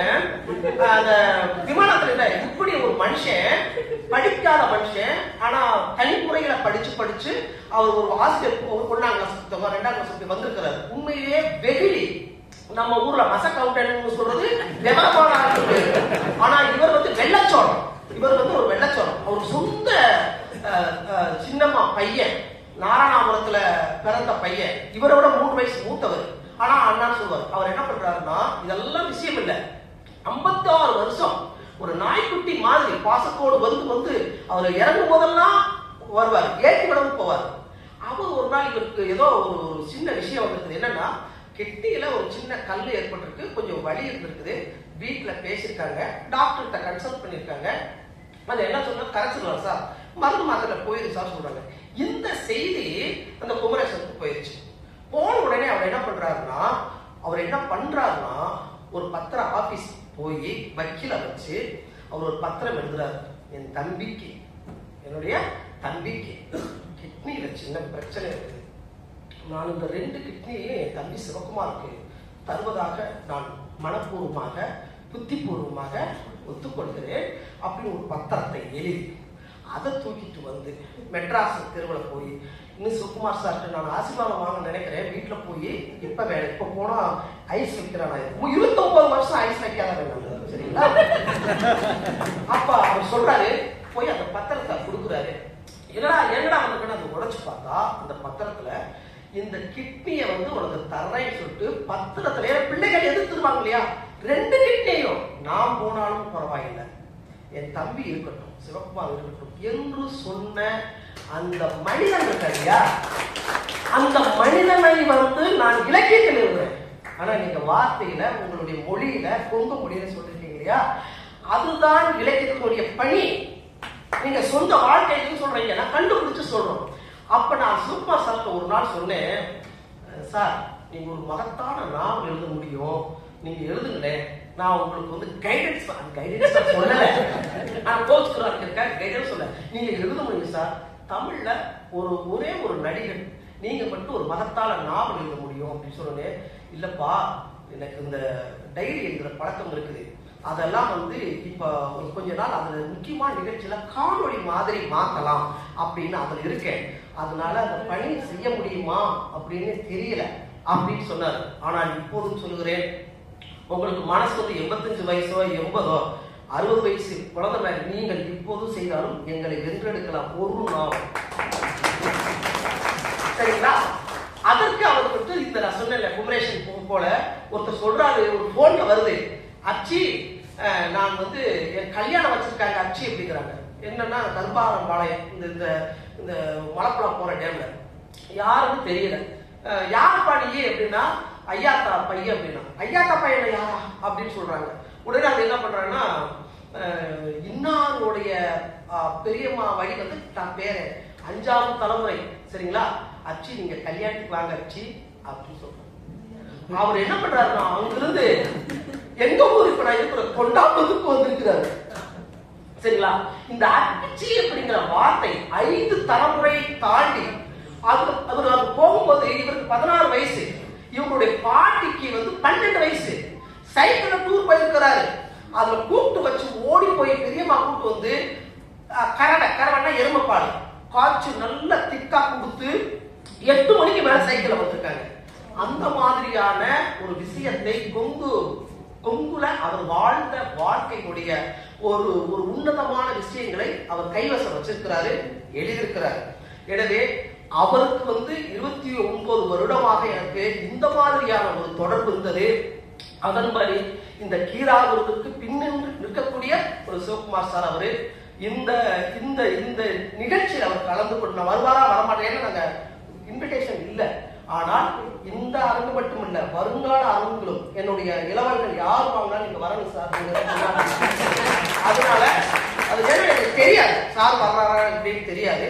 எனவே இந்த துப்புள் கொடி உறவை இப்படி நான் சொல்லிக்கிறேன். அப்புறம் மாண்பவை உச்சநீதிமன்ற நீதியரசர் அவருக்கு எனக்கு ஒரு துப்புள் கொடி உறவு எப்படி இருக்குன்னா, நான் 90 வயசு, 1990ல MA படிக்க வர்றோம். அந்த காலத்துல நான் சிற்றுதல் வாசகனா மாறிட்டேன். ஏன்னா 80களில் தமிழ் இலக்கியம் சொல்லிட்டு ஒரு நடத்தாங்க. அப்ப சிற்றுதல் வந்து ரொம்ப சுபமங்களாலாம் வர டயத்துல அவங்க என்ன பண்றாங்கன்னா, 2வது இதழோ 3வது இதழோ 3வது இதழ் நினைக்கிறேன், 3ல் அப்படிங்கிற ஒரு இதழை வந்து அவங்க தந்தையார் ஆர் மகாதேவன். இப்ப நான் வந்து சார் வந்து நம்ம விஜயா ஐயா வந்து எங்கேயா அந்த கட்டுறேன் ஐயா கட்டச்சு கொடுத்துட்டு நம்ம இந்த ரகசியம் சொல்லக்கூடாது. ஒரு 40 பக்கத்துக்கு அவங்க அப்பாவை பத்தி எழுதியிருக்கேன். அதாவது அந்த தமிழ் சிறுகதை வரிசையில அப்பாவை பத்தி எழுதியிருக்கேன். கட்டச்சு முடியல, அதனால நான் என்ன பண்றது, அதனால மன்னிச்சுக்காங்க.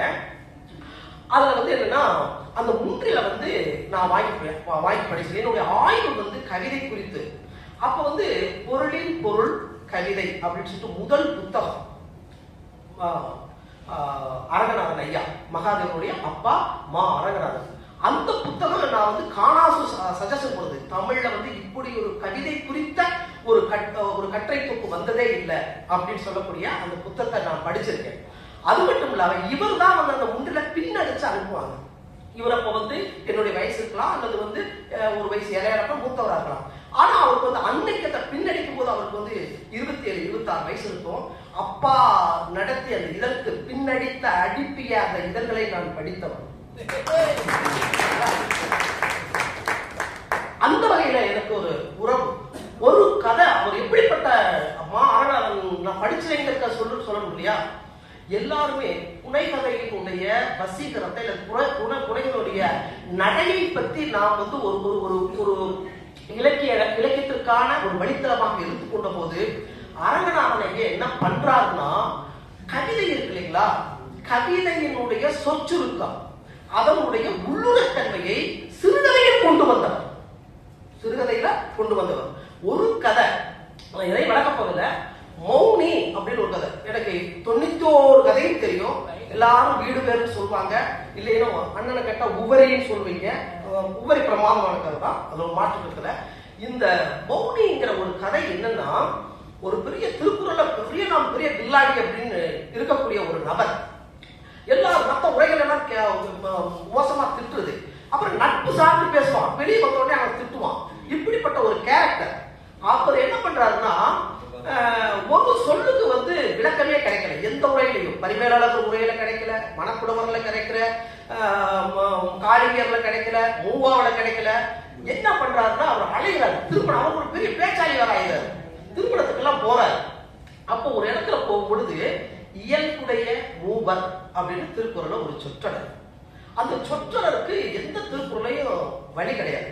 ஒரு திருமணத்துல பார்க்கும் பொழுது ஒரு காட்சி, தோ பரமசிவத்திற்கு முன்னாடி ஒரு தோ பரமசிவம் என்பது மா அரங்கநாதன். பண்பாட்டு அசைவுகள் இருக்கிற விஷயம். அந்த என்ன பண்றாருன்னா, கல்யாணம் பார்க்கும்போது கல்யாணம் யாரால் நடத்தப்படுகிறது? பெரியோர்கள், மூத்தோர்கள். மிக முக்கியமா 70 வயசு 80 வயசு நல்ல நிறைந்த வாழ்ந்தவர்கள் வந்து தாலி எடுத்து கொடுக்க, மாலை எடுத்து கொடுக்க அது நடக்குது. இது ஒண்ணா. அப்புறம் பெண் வீட்டுக்கு போறாங்க, திரும்பி வர்றாங்க. வந்த போது உறவினர்கள் ரொம்ப ரொம்ப பந்தமா இருக்கிறவங்க மடியில வச்சு ஒரு சாஸ்திரம் பண்றாங்க. இதெல்லாம் முடிஞ்சு மறுநாள் அந்த ஊர்ல இருக்கிற குழந்தைகள் எல்லாம் ஓடி வந்து பொம்மையை கொடுத்து என்ன பண்றாங்கன்னா, அவங்களை வந்து கொண்டாடி பாடல் பாடி அந்த மணமக்கள் 2 பேர் வாக்குறாங்க. இவனுக்கு எங்கேயோ தேடி பார்க்கா, மூவாவை தேடி பார்க்கா, இல்லைன்னா வந்து காளிகத்துக்கு எங்கேயுமே விளக்கம் இல்லை. இது தமிழ் பண்பாட்டுல இருக்கா அந்த இயல்புடைய மூவோ அப்படிங்கிற.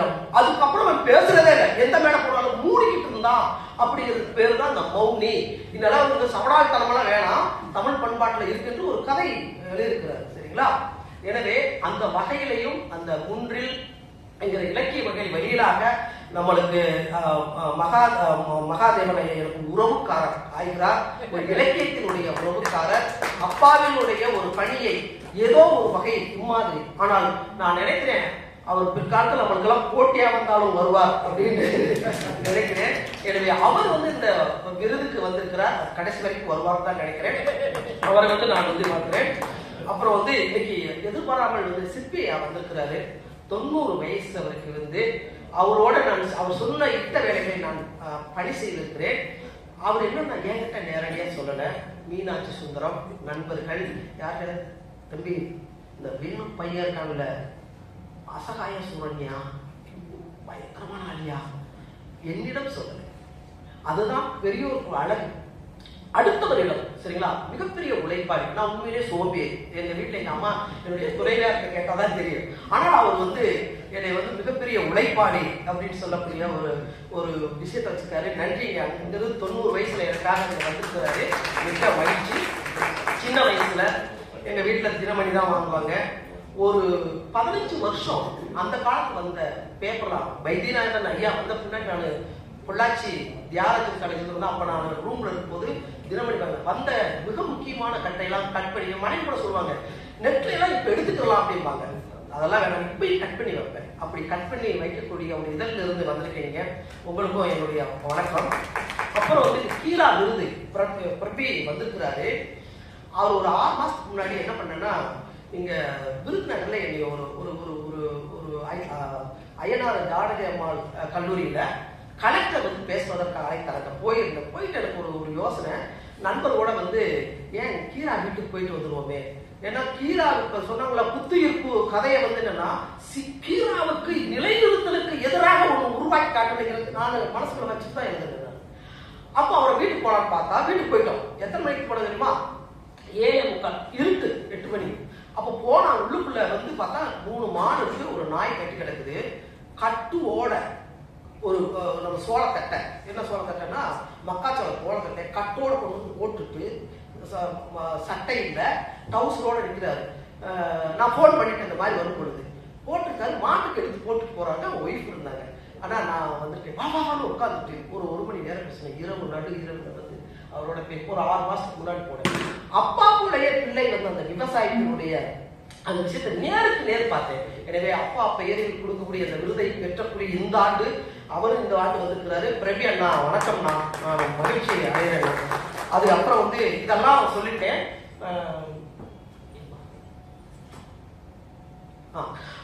கவிதாசன் வந்திருக்கீங்க, வணக்கம். சரி, இதுல நீங்க கொஞ்சம் பொறுமையா இருங்க. மிக முக்கியமா இதெல்லாம் நான் நன்றி அறிவிக்கிறேன். மிக முக்கியமா இந்த விருதுக்கு பின்னாடி இருக்கிற சாந்தி அம்மாவுக்கும் அண்ணாவுக்கும் ரொம்ப நன்றிங்கண்ணா, நன்றி. அது எனக்கு அதுதான் வேறு இல்லாம மரணிக்க முடியாது. இப்ப நான் சில விஷயத்தை சொல்லுகிறேன். நான் நாவல் கோட்பாடு படித்து வந்தவன் அல்ல. +2 முடிச்சுட்டு நான் புரட்டு பையன், கெடாமுட்டு ரேஸு அல்லது ஜல்லிக்கட்டு இப்படி போயிட்டு இருந்த ஒரு பெரிய கேடு கட்டவன். அவன் என்னன்னா இப்படிப்பட்ட ஒரு ஆளு ஒரு 3 புத்தகம் அந்த விடுமுறையில கிடைக்குது. நான் உண்மையிலே ஒரு 50 மார்க் மேல எடுக்காங்க. ஆனா இந்த கெடா சரியா அடிக்கின்றான்னா நான் கரெக்டா சொல்லுவேன். அது தப்பவே தப்பா. இந்த காலை இப்படி திரும்பி இப்படி தூக்கி எரியும் சொன்னா கண்டிப்பா அது ஆடும் அப்படின்னு எனக்கு தெரியும். கார்த்திக்கு ஒரு புத்தகம் கொடுக்க போறேன். கார்த்திக்கு ஒரு புத்தகம், ஒரு வாடிவாசல் மாதிரி நான் ஒரு வாடிவாசல் எழுதியிருக்கேன். அதுல ஒருத்தர் சொல்றாரு, சீசு செல்லப்பாவினுடைய சாயலே இல்லாமல் ஒரு வாடிவாசலை வேணுகோபால் எழுதியிருக்கிறான்னு சொல்லியிருக்காரு ஒருத்தர். சரிங்களா? அதை நான் அனுப்புறேன். அதெல்லாம் சொல்ல தெரியும், நான் லிட்டரேச்சரை பத்தி தெரியாது. ஆனால் அந்த பருவத்துல அந்த +2 முடிந்த போது 3 புத்தகங்கள் படித்தேன். ஒண்ணு ஏதோ அறியாமலோ அறிந்தோ தெரியாமலோ தெரிந்தோ கடவுள் 17 வயசுல அனுப்புறாரு, காந்தியினுடைய சத்திய சோதனை. 2வது புத்தகம் என்னன்னு பாருங்க.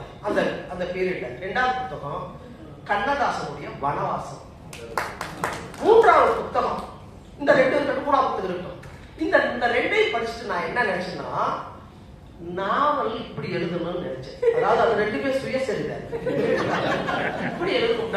இதுதான் நான் உருவாக்கி கொண்ட இலைப்பட்டம். பின்னாடி அண்ணா பாதசாரி இருக்காரு, ஒரு நல்ல பெரிய கவிஞர்.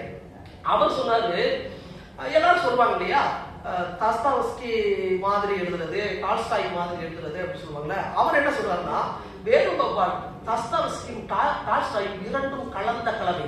அதாவது நம்ம கமலஹாசன் சொல்ற மாதிரி மிருகம் பாதி கடவுள் பாதி அப்படிங்கிற மாதிரி அவர் ஒரு வார்த்தை சொன்னாரு. அதை இந்த இடத்துல பயிர்ந்து கொள்ளுங்க. எனவே இது எதுக்காக சொல்றேன்னா, அந்த நாவல் கோட்பாடை நான் படிப்பதற்கு ஏதோ ஒரு வகையில காந்தியும் கண்ணதாசனும் எனக்கு ஒரு மிக முக்கியம். மிக முக்கியமா கண்ணதாசன் தான்.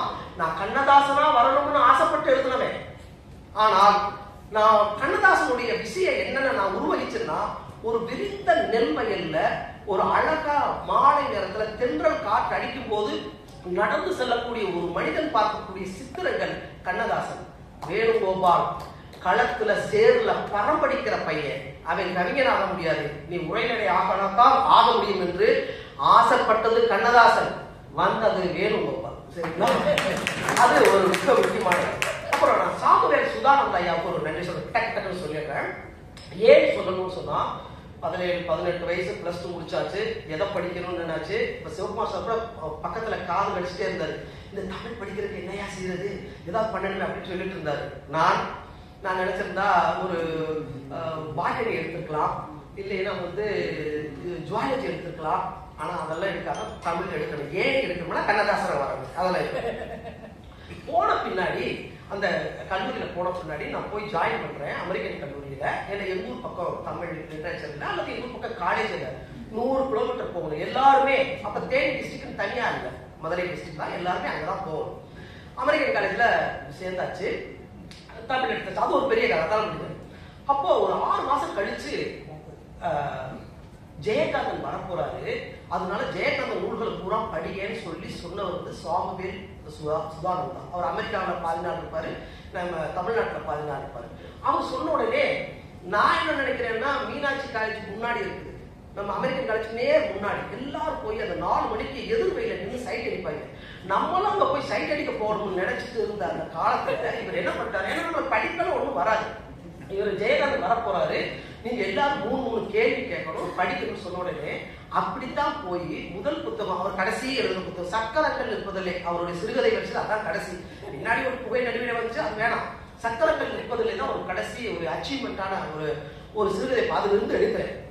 அவர் வர்ற 6 மாசத்துக்குள்ள கிட்டத்தட்ட 75 யுகசந்தி, தேவன் வருவாரா, இப்படி ஒரு 75 கதைகள் படிச்சிருப்பேன். எப்படின்னா எங்களுக்கு குயிஸ்ன்னு ஒண்ணு வைப்பாங்க, மறுநாள் குயிஸ் இருக்கும், 10 மதிப்பெண். அப்ப ஆனா புத்தகத்தை யுகசந்தி எடுத்துட்டு 8 கதைகள் இருக்கும். 8 மணிக்கு உட்காந்துன்னா 3 மணிக்கு 2 மணிக்கு இப்போ உடம்பெல்லாம் வேர்த்துரும். அந்த நேரத்தில் குளிச்சுட்டு டெஸ்ட் படிப்பேன் ஒவ்வொரு நாளும். ஜெயகாந்தன் வருவதற்கு முன்னாடி ஒவ்வொரு நாளும் அந்த வயசுல 1 வருஷத்துக்குள்ள ஒரு 70 கதை, ஒரு 10 குறுநாவல், ஒரு 7 நாவல், அவருடைய இலக்கியவாதியின் கலையோட அனுபவங்கள் எல்லாமே அந்த டைத்துல படிச்சுட்டு அவர்கிட்ட கொஸ்டின் கேட்கறதுக்காக இருக்கும். வந்துட்டாரு. அவருடைய வசீகரம் என்னவென்றால் மேடையில இப்பதான் முழங்கிட்டு இருக்காரு. என்னுடைய அப்ப இருந்த பிரின்சிபால் அவர் பிடித்த ஒரு கதை அவர் கேட்கிறாரு. என்ன கேட்கிறாருன்னா, சார் நீங்க கோகிலா என்ன செய்து விட்டாலும் ஒரு குருநாவல் இருக்கிறீங்க, என்னன்னா சார் சொல்ல வந்தீங்க அப்படின்னு சொல்லும்போது கேட்டது பிரின்சிபால். அவர் அங்கிருந்து முழங்குறாரு, கோகிலா என்ன செய்து விட்டால், கோகிலா என்ன செய்து விட்டால், ஒன்றும் செய்யவில்லை அப்படின்னு இதை புரிந்து கொள்ள அவர் வந்தது. அப்புறம் மதிய நேரத்தில் சிகரெட் வேற, எங்க கல்லூரியில சிகரெட் அடிக்கூடாது, பிரின்சிபாலோட சிகரெட் அடிச்சுக்கூடாது. அப்ப நான் நினைச்சேன், எழுத்தாளனா வந்தா பிரின்சிபால் முன்னாடி சிகரெட் அடிக்கலாம், சிகரெட் பிடிக்கணும்னு நான் நினைச்சேன் சார். ஆனா சிகரெட் பிடிக்கல சார். அப்போ அந்த ஜெயகாந்தனை பார்த்துட்டு அவர் பெண்கள் எல்லாம் பயங்கரமான ஒரு அம்மா எந்திரிச்சு கேட்கறாங்க, நாங்க எங்கிருந்தா, ஏன் சார் தண்ணி தெளிச்சா அவங்க தூய்மை அடைஞ்சிருப்பாங்க, அக்னிபிரசர் கிண்ட அடிக்கிறாங்க உறவு தெரியாது. பின்னாடி கேட்கிறாரு, தண்ணி தெளிச்சா எல்லாம் இதாகிடுவாங்க சார். அப்ப பாருங்க 86, 87 இப்பெல்லாம் அப்படி பேச முடியாது. அப்படி சொன்ன உடனே ஜெயகாந்தன் அப்படி என்ன சொன்னா தெரியுங்களா, நான் சாக்கடையிலே விழுந்துபவர்களை கை கொடுத்து மேலே இருக்கிறேன், நீ மீண்டும் மீண்டும் சாக்கடைக்கு அழைக்கிறாயே நாயே அப்படின்னு சொல்லுவாங்க. இப்படித்தான் அப்ப நம்ம எழுத்தாளர் ஆயிடலாம் அப்படின்னு அந்த கண்ணதாசன் இருந்து ஜெயகாந்தன் போன கதை. ஆனால் ஜெயகாந்தன் இருந்து நான் பெற்றுக்கொண்டது பார்வை, ஆனால் நான் கற்றுக்கொண்டது என்ன தெரியுங்களா, தி ஜானகிராமன் என்ற மகத்தான கலைஞனுடைய நுட்பங்கள். எனவே நான் வந்த பாதை 17 வயசுல அம்மா வந்தால் படிச்சேன், 18 வயசுல மோகமுள் படிச்சேன். எனவே நான் கலையை இங்கேயும் பார்வையை அங்கேயும் பெற்றுக்கொண்டேன். இது ஒரு முக்கியமான ஒரு விஷயம். ஆனா நான் உடனே எந்த கதை எழுதல, சுபமங்களா வருது, எடலமா வருது. ஆனா கதை 8 வருஷம் படிச்சேன். வாசகர்களே, ஒரே நாள் நான் எழுத வரவில்லை. உலக இலக்கியங்களை, தமிழ் இலக்கியங்களை, தமிழ் முன்னோடிகளை 8 ஆண்டு 86 இருந்து கிட்டத்தட்ட 94 முடிகிற வரைக்கும் நான் படித்தேன். நாள்தோறும் படித்தேன் ஒரு இலக்கியத்தை. அப்படி படித்துதான் நான் என்னை நான் நினைச்சேன், நான் இது என்னடான்னு சொன்னா எனக்கு தெரியும். சிவகுமார் சார் மாதிரி ஒரு பெரிய நடிகராக முடியாது. கலர் வேணும், உயரம் வேணும், அழகு வேணுதெல்லாம் இருக்கும். அது நம்மளுக்கு சுட்டு போட்டாலும் இல்லை. அப்புறம் மிலிட்டரிக்கு போகணும்னு நினைச்சேன். போக முடியுமா? சரி. ஆனால் எழுத்தாளராக இருந்தால் எந்த பொங்கலும் என்னை அடித்துக் கொள்ள முடியாதுங்கிற ஒரு மனம். அந்த 18 தன்னை நான் அறிந்தேன். இதுதான் நம்மளுக்கு ஜெயிக்கக்கூடிய பாவை அப்படின்னு சொல்லிட்டு சூஸ் பண்ணேன். இது ஒரு மிக முக்கியமான அந்த எட்டாண்டு வரும்போதுதான் நுண்மொழி கிரகணங்கள் எழுதின ஒரு விஷயம். அது அற்புதமா சொன்னார் நம்ம மகாதேவன் சார்.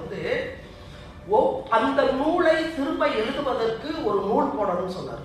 சரிங்களா? அந்த நூல் நான் எத்தனை வயசுல எழுதுன்னு தெரியுங்களா? 26 வயது. இப்ப மோகனரங்கன் இங்க வந்திருக்கிறாரு. மோகனரங்கன் இருக்காரு நினைக்கிறேன். அவர் என்ன ஒரு ஒரே வரி எழுதியிருக்கிறார். என்னை பற்றி ஒரு இதுல ஒரு வரி எழுதியிருக்கிறாரு. 26 வயசுல எழுதியிருக்கேன் இல்லைங்களா? அந்த கூத்தப்படம் இதெல்லாம் வச்சுட்டு ஒரு வரி எழுதியிருக்காரு. வேணுகோபாலின் நெஞ்சிலே ஒரு ஆய்ந்த அவிந்து அடங்கிய ஒரு கிழவன் அமர்ந்திருக்கிறான். ஆய்ந்து அவிந்து அடங்கிய ஒரு கிழவன். எனக்கு வயசு 26 அப்படின்னு ஒரு வரி இருக்காரு. இது ஒரு பியூட்டி என்னன்னா, சுஜாதா தான் அதை தேர்வு பண்ணது. கோவை ஞானிதான் முன்னாடி இருந்து தேர்ந்தெடுத்தது. சுஜாதா முதல் வரைக்கும் தேர்ந்தெடுத்து வாங்கி பாடியும் இருந்தார். அங்க போன உடனே 11 மணிக்கு வந்து 11 மணிக்கு போயிட்டேன். நான் பயந்து விவசாயத்துக்கு ஒரு பயந்து உட்காந்து, அதாவது நம்ம ஆளை பார்த்தாலும் ரவுடித்தனமா இருக்கும். ஆனா மக்கள் கொஞ்சம் பயம் உள்ளுக்குள்ள பில்டிங் ஸ்ட்ராங் பேஸ்மெண்ட் அங்க உட்காந்துருக்கேன். பாடி வாங்க சுஜாதா பாருங்க வெளில கதவை திறந்து கொண்டோடனே அவர் திருப்பி பெரிய ஹால் முகத்துல பார்த்தோன்னே, தம்பி வெயிட் பண்ணுங்க நான் அப்படின்னு சொல்லிட்டு சுஜாதா திரும்ப கதவு சார் பா இந்த வேணுகோபால் அனுப்புப்பா, யாரும் பையனோ கவிதை கொடுத்து வந்திருக்கேன் சொன்னாரு. இவர் தான் சார் வேணுகோபால். ஏன்னா அரும்பு மீச உள்ள போயிட்டேன். உட்காந்துட்டு அப்படியே தோலை தட்டி அவர் சொன்ன வார்த்தை என்ன, இப்ப நன்றி சொல்லணும் இல்லையா சுஜாதாவுக்கு. அவர் சொன்ன வார்த்தை தெரியுமா? தம்பி உன் 46 வயசுக்கு மேல ஒருத்தன் எழுதிருப்பான்னு நினைச்சேன். உன் வயசு 26 முடிய போகுதுன்னு நான் நம்பல அப்படின்னு மண்டபத்துல எவ்வளோ எழுதி கொடுத்துருக்கான்னு. ஆனால் முன்னாடி அந்த ஆய்ந்து அழிந்து அடங்கிய ஒரு கிழவன் இருக்கிறான்னு சொன்னார் இல்லையா? அதை வேறொரு வகையில அவர் வெளிப்படுத்தார் சுஜாதா. எனவே இது ஒரு முக்கியமான சுவாரஸ்யமான விஷயம். அப்புறம் இன்னொரு இதோட இந்த நாவல் எழுதின உடனே இந்த பாஸ்கர் சக்தியில் ஒருத்தர் இருக்கான். எங்க அம்மா தட்டுல நான் அவனும் ஒன்னா சாப்பிடுவோம். என்னோட செட்டு என் மனைவி துணைவியா கூட தெரியும். அவர் பெட்டி ஒளி, எம்டன் மகன், இது வெண்ணிலா கபடி குழு இதெல்லாம் பின்னாடி எழுதுறான். அவன் பக்கத்து ஊர். அவன் இந்த குமுதம் பரிசாமோட என்னை தேடி வந்தான். எப்படி தேடி வந்தா, நான் தோட்டத்திலிருந்து பெரிய கீரை கட்டு நான் ஒரு முட்டியில நானே தூக்கிடுவேன். தூக்கி 10 பசுமாட்டு தலையில சுமந்துட்டு வர, தலையில கட்டு கொஞ்சம் லூஸ் ஆகி தலைவிட்டு உள்ள போச்சு. கண்ணு ரெட்டலே இருக்குது. இப்படி போட்டு வரேன். இவர் அந்த வெயில் இப்படி வராது. ஒரு குளம் இருக்கு, எங்க ஊர் மந்தக்கம்மான்னு சொல்லுவாங்க, உள்ளுக்குள்ள வந்து வர்றோம். இவர் வந்தவர் என்ன கேட்கிறாரு, சார் இந்த மாதிரி வேணுகோபால் தோட்டம் இந்த பக்கம்னு கேட்டாரு. இந்த இப்படிதான் போகணும் அப்படின்னு. இருக்காரா சார்? இருக்காரு, ஆனா தோட்டத்துல இல்லையே. எங்க இருக்காரு சார் அப்படின்றாரு. நான் தான் அப்படி அவன் பழகலாம். பாஸ்கர் சக்தி அது அந்த அப்படியெல்லாம் வந்துட்டு எங்க ஊருக்கு போயிட்டு இருந்தாங்க.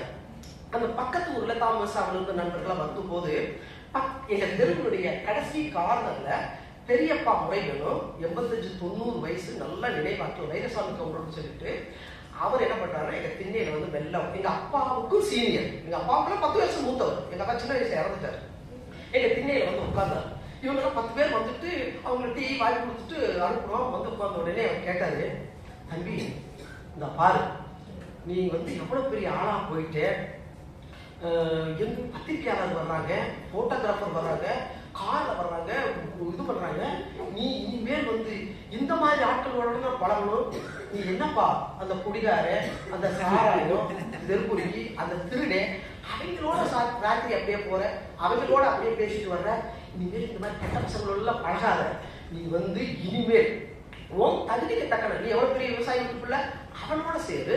அந்த பையன் படிச்சுட்டாலும் அவனோட சரிக்கு பெரியப்பான்னு சொல்லிட்டு அவர் ஒரே ஒரு கேள்வி கேட்டாரு. தம்பி இந்த நாவல் எப்படிப்பா எழுதுன, அந்த குடிகார அந்த திருடன் சேர்ந்ததுனால அவர் சிறுக்கணும் போயிடுச்சு. இருந்தாலும் நான் சொன்ன விஷயம் இதுதான். சரி, அப்புறம் கோவை ஞானிக்கு அவர் அந்த நாவல் தேர்ந்தெடுத்த போது ஒரு சொன்ன வார்த்தை, ஒரு 250 நாவல் பெரிய பெரிய ஜாம்பாவன்லாம் அதில் கலந்து வந்திருக்காங்க. 50 வயசு 60 வயசுல இருந்திருக்காங்க. அவர் சொன்ன ஒரு வார்த்தை என்னன்னா, ஒரு 500 நாவல் வந்திருக்கிறது, அதை 50ஆ குறைச்சிருக்காங்க, 50 வந்து 25ஆ குறைச்சிருக்காங்க, 25 5 ஆக்கி 5 வந்து 5லிருந்து 1 எடுத்துக்கிறாரு. எடுத்து இது பண்ணியாச்சு. அப்படி எடுத்த போது அவரு ஒரு குறிப்பு எழுதுறாரு. நான் என்னுடைய புனைகதை எதுக்குமே குறிப்பு எழுதாரு, எந்த முன்னுரை எழுதாரு. ஏன் கேட்டனா, என்னுடைய பிள்ளைகளை பத்தி என்னுடைய குழந்தைகளுக்கு நானே வந்து நல்லன்னு சொல்ல மாட்டேன், நீ படிச்சுட்டு சொல்றீங்கிறதுனால எதுக்குமே நான் முன்னுரை எழுதுறேன், நீ படிச்சு பாரு. எனக்கு வந்து நான் தாய் பிடிக்கிறது இல்லை. இவர் எழுதுற குறிப்பு என்னன்னா, கோவை ஞானி ஐயா குறிப்பு என்னன்னா, இந்த இதுல வந்து ஒரு 50 நாவல் 25 நாவல் படிச்சேன். இதுல வந்து இது வந்து 50 கிலோமீட்டருக்கு அந்த பக்கம் இருக்குது, அதுக்கு போட்டியாக 50 கிலோமீட்டருக்கு இந்த பக்கம் இருக்குது. இது தமிழினுடைய மகத்தான நாவல் அவர் தேர்ந்தெடுத்தார். அப்படி அவர் அன்றைக்கு தேர்ந்தெடுக்கவில்லை, வந்திருப்பேன். சிவாஜியை வந்து நீங்கள் பராசக்தி கொடுக்கல, இன்னொரு பராசக்தியில வந்திருப்பார், வேல்கோள் வந்திருப்பார். இருந்தாலும் அது சரியான நேரத்துல சரியான விஷயத்துல ஒரு சரியான தேர்வு குழு இருந்ததுனால தான் நான் வந்தேன். எனவே அந்த கோவை ஞானிக்கு வந்து இந்த இடத்துல நான் நன்றி சொல்லுகிறேன். இன்னொரு விஷயம் என்னன்னா, சுஜாதா சொல்லிட்டு நானே ஒரு நாள் இந்த நுண்வெளி கிழக்கெல்லாம் வந்துடுச்சு. இந்த வசந்தகுமார் என்னுடைய பதிப்பாளர் பெரிய ஒரு மண்ட கிராக்கிங் கூட வச்சுக்கலாம். உலக திரைப்படங்களை பார்த்து பார்த்து தன்னை வந்து இலக்கியத்தை பற்றி உருவாக்கி கொண்ட ஒரு ஆள். அவர் வந்து என்னன்னா பதிப்பாளர் நடத்துறாரு, வர்றாரு, கராரான மனுஷன். சரிங்களா, முதல் புத்தகம் ஜோடி புருஷனுடைய ஆலிஸ் உலகு சிறந்ததுன்னு சொன்னா கொற்கையை வந்து அது வேணான்னு பதிப்பிக்க மாட்டேன்ட்டார். அப்படிப்பட்ட ஒரு கராரான பேர் வழி. அந்த பேர் வழி வந்து வாசகாமத்து இருக்கிறார். இங்கிருந்து கோவில்பட்டிக்கு பஸ்ல போயிட்டு இருக்காரு. போயிட்டு இருக்கும்போது இந்த நுண்வெளி கிரகங்களை படிச்சுட்டு அப்படியே போயிட்டே இருக்காரு. டக்குன்னு என்ன பண்ணிருக்காருன்னா, எழுந்து அப்படி நின்று ஒரு அத்தியாயம், ஒரு மனைவியை புணர்ச்சியின் போது மிளகா பொடியை தூவி அதை ரணமாக்கிய ஒரு கணவனை சுற்றி ஒரு காட்சி. சரிங்களா, அந்த காட்சியை பத்தி படிச்சோட எழுந்து உட்கார்ந்து அவர் உடனே மாரிசுக்கு வந்து போன் அடிச்சிருக்காரு. அவர் ஒரு ஓவியர் கோவில்பட்டிக்காரர், நம்ம கீராவுடைய மிக நெருங்கிய நண்பர். டேய் மாரிசு, தமிழ்ல ஒரு மாஸ்டர் பிறந்துட்டாண்டா அப்படின்னா. அவர் யார் சொல்லணும்னா என்னுடைய பதிப்பத்தார். அதுக்கப்புறம் என்னை தேடி வந்து என்னுடைய புத்தகம் புறம் போட்டார். எனவே என்னுடைய அந்த புத்தக வரிசைக்கு வந்து தொடர்ந்து வரதுக்கு வசந்தகுமார் முக்கியமான காரணம். அவரை வந்து சொல்றேன், இதுக்கெல்லாம் விட நான் எழுத்தாளமா நிற்கிறதுக்கு ஒரு 3 பேர். எப்படி மேஜிக் நிகழ்வு பாருங்க. ஜெயகாந்தனை பார்த்தாச்சு, எல்லாரும் பார்த்தாச்சு. மீனாட்சி அம்மன் கோயில் வெள்ளிக்கிழமை போவோம். கோத்திரிக்கு ஐயான்னு ஒருத்தர் இருந்தாரு. அவர் என்ன பண்ணுவாருன்னா, என்ன செல்ல பிள்ளை அவருக்கு வந்து அவர் என்ன பண்ணுவாருன்னா, சாயந்தரம் பழைய புத்தகங்களை தேடுவதற்காக அந்த மீனாட்சி அம்மன் கோயில் பின்னாடி வந்து பார்த்துட்டே இருக்கும். அப்ப பழைய புத்தகங்கள் இருக்கும். இந்த பழக்கம் என்னாச்சுன்னு ஒரு நாள் வந்து மீனாட்சி அம்மன் கோயிலுக்கு நானா வரேன். அது ஒரு கட்டு கிடக்கு. என்ன கட்டுன்னா, கணையாடிங்க பழைய இதழ்கள். நான் பாக்குறது 88 89. அங்க கட்டு கிடக்கிறது 82 83 கட்டு கிடக்குது. பழைய யாரும் படிச்சுட்டு வந்து கட்டா போட்டுருக்காங்க. அத வந்து வாங்குறேன். இது ரொம்ப குறைவான சொல்ல. போய் பார்த்தா மோகங்கள் வந்து ரீசீரியல் அது நடந்துட்டு இருக்குது. அதெல்லாம் எனக்கு தெரியல. அதுல பார்த்தா ஒரு இதழ்ல வந்து 83 இதழ் திரட்டி பார்த்தா ஒரு குறிப்பு காணாசு சொல்றது. எனக்கு அப்ப வந்து ஒரு 21 வயசு 20 வயசு இருக்கும். அது என்ன குறிப்புன்னா, உலகின் மிகச்சிறந்த நாவல்கள் டால்ஸ்டாயுடையது, செல்மா லேகர்களுடையது 10 நாவல்கள். இந்தியாவின் மிகச்சிறந்த நாவல்கள் ஒரு 10, தமிழின் மிகச்சிறந்த நாவல்கள் ஒரு 10. அப்படி இந்த 10 30 பட்டியல் வந்து அந்த இதழ்ல இருந்துச்சு. அப்படியே எவருக்கும் தெரியாம அதை தூக்கிட்டு வந்து அந்த பட்டியலை வைத்து நான் படித்தேன். நான் மனசுக்குள்ள என்ன தெரியல, எது தெரியுமா, தமிழில் நாவல்லே இல்லைன்னு அதுல வேணுகோபால் எழுத வேண்டாம் அப்படின்னு அந்த கட்டை எனக்கு பயன்படுது. எனவே அந்த சி மோகன் அவர்களால் என்னுடைய முன்னோடிகள் இப்படியெல்லாம் என்னை உருவாக்கினார். எனவே இந்த இடத்துல வந்து நிற்கிறது வேணுகோபால், இந்த முன்னோடிகள் கொடுத்த செல்வங்கள், அவர்கள் பண்ணின கைடன்ஸ். எனவே வேணுகோபால் எப்படி உருவானாங்கிறது ஒரு இது இருக்கு இல்லைங்களா, இது ஒரு முக்கியமான ஒரு விஷயமா நான் பார்க்கிறேன். அப்புறம் வந்து இங்க உங்க மாதிரி ஒரு வாசகர் அருள்னு சொல்லிட்டு ராஜாக்களோட பையன் இங்க வந்து ஒரு இது பண்ணி வச்சிருக்கிறாரு, ஷோரூம் வச்சிருக்கிறாரு, டிவி ஷோரூம், அப்புறம் வந்து ஃப்ரிட்ஜ் வச்சிருக்கிறாரு. அவர் வந்து இன்னும் அவர் ராஜாக்கள் வந்து தோட்டத்திலே இருக்காரு. இவர் இப்படி ஷோரூம் வந்தது வந்து அவருக்கு பிடிக்கவே இல்லை. என்னுடைய நண்பர் நல்லா வாசகர் மட்டும்தான், வேற எழுதுவாங்க. கணவன் மனைவி ஒரு நாள் பஸ்ல வந்து கார்ல வந்து இருக்காங்க, கேட் போட்டாங்க. அவனுக்கே தன் மனைவி யாருன்னு சொன்ன உடனே அந்த வெண்ணிலை கதை ஏதோ படிச்சுட்டு அழுதுட்டு இருக்காங்க. இல்ல அந்த கதை அப்படின்னு சொன்ன உடனே இவரு விட்டாச்சு, இதெல்லாம் விடுங்க. அவர் வந்து என்னுடைய பதிப்பகத்தருடைய நண்பர், வசந்தகுமாருடைய நண்பர். அவர் என்ன பண்றாருன்னா, ஒரு நாள் மாலை நேரத்தில் புக் ஃபேர் போடும்போது வீட்டுக்கு போனாரு. வீட்டுக்கு கூப்பிட்டு போகும்போது அவர் உட்காந்து அவங்க துணைவியார் ஏதோ ஒரு காரியமா வீட்டுக்கு போயிட்டாங்க.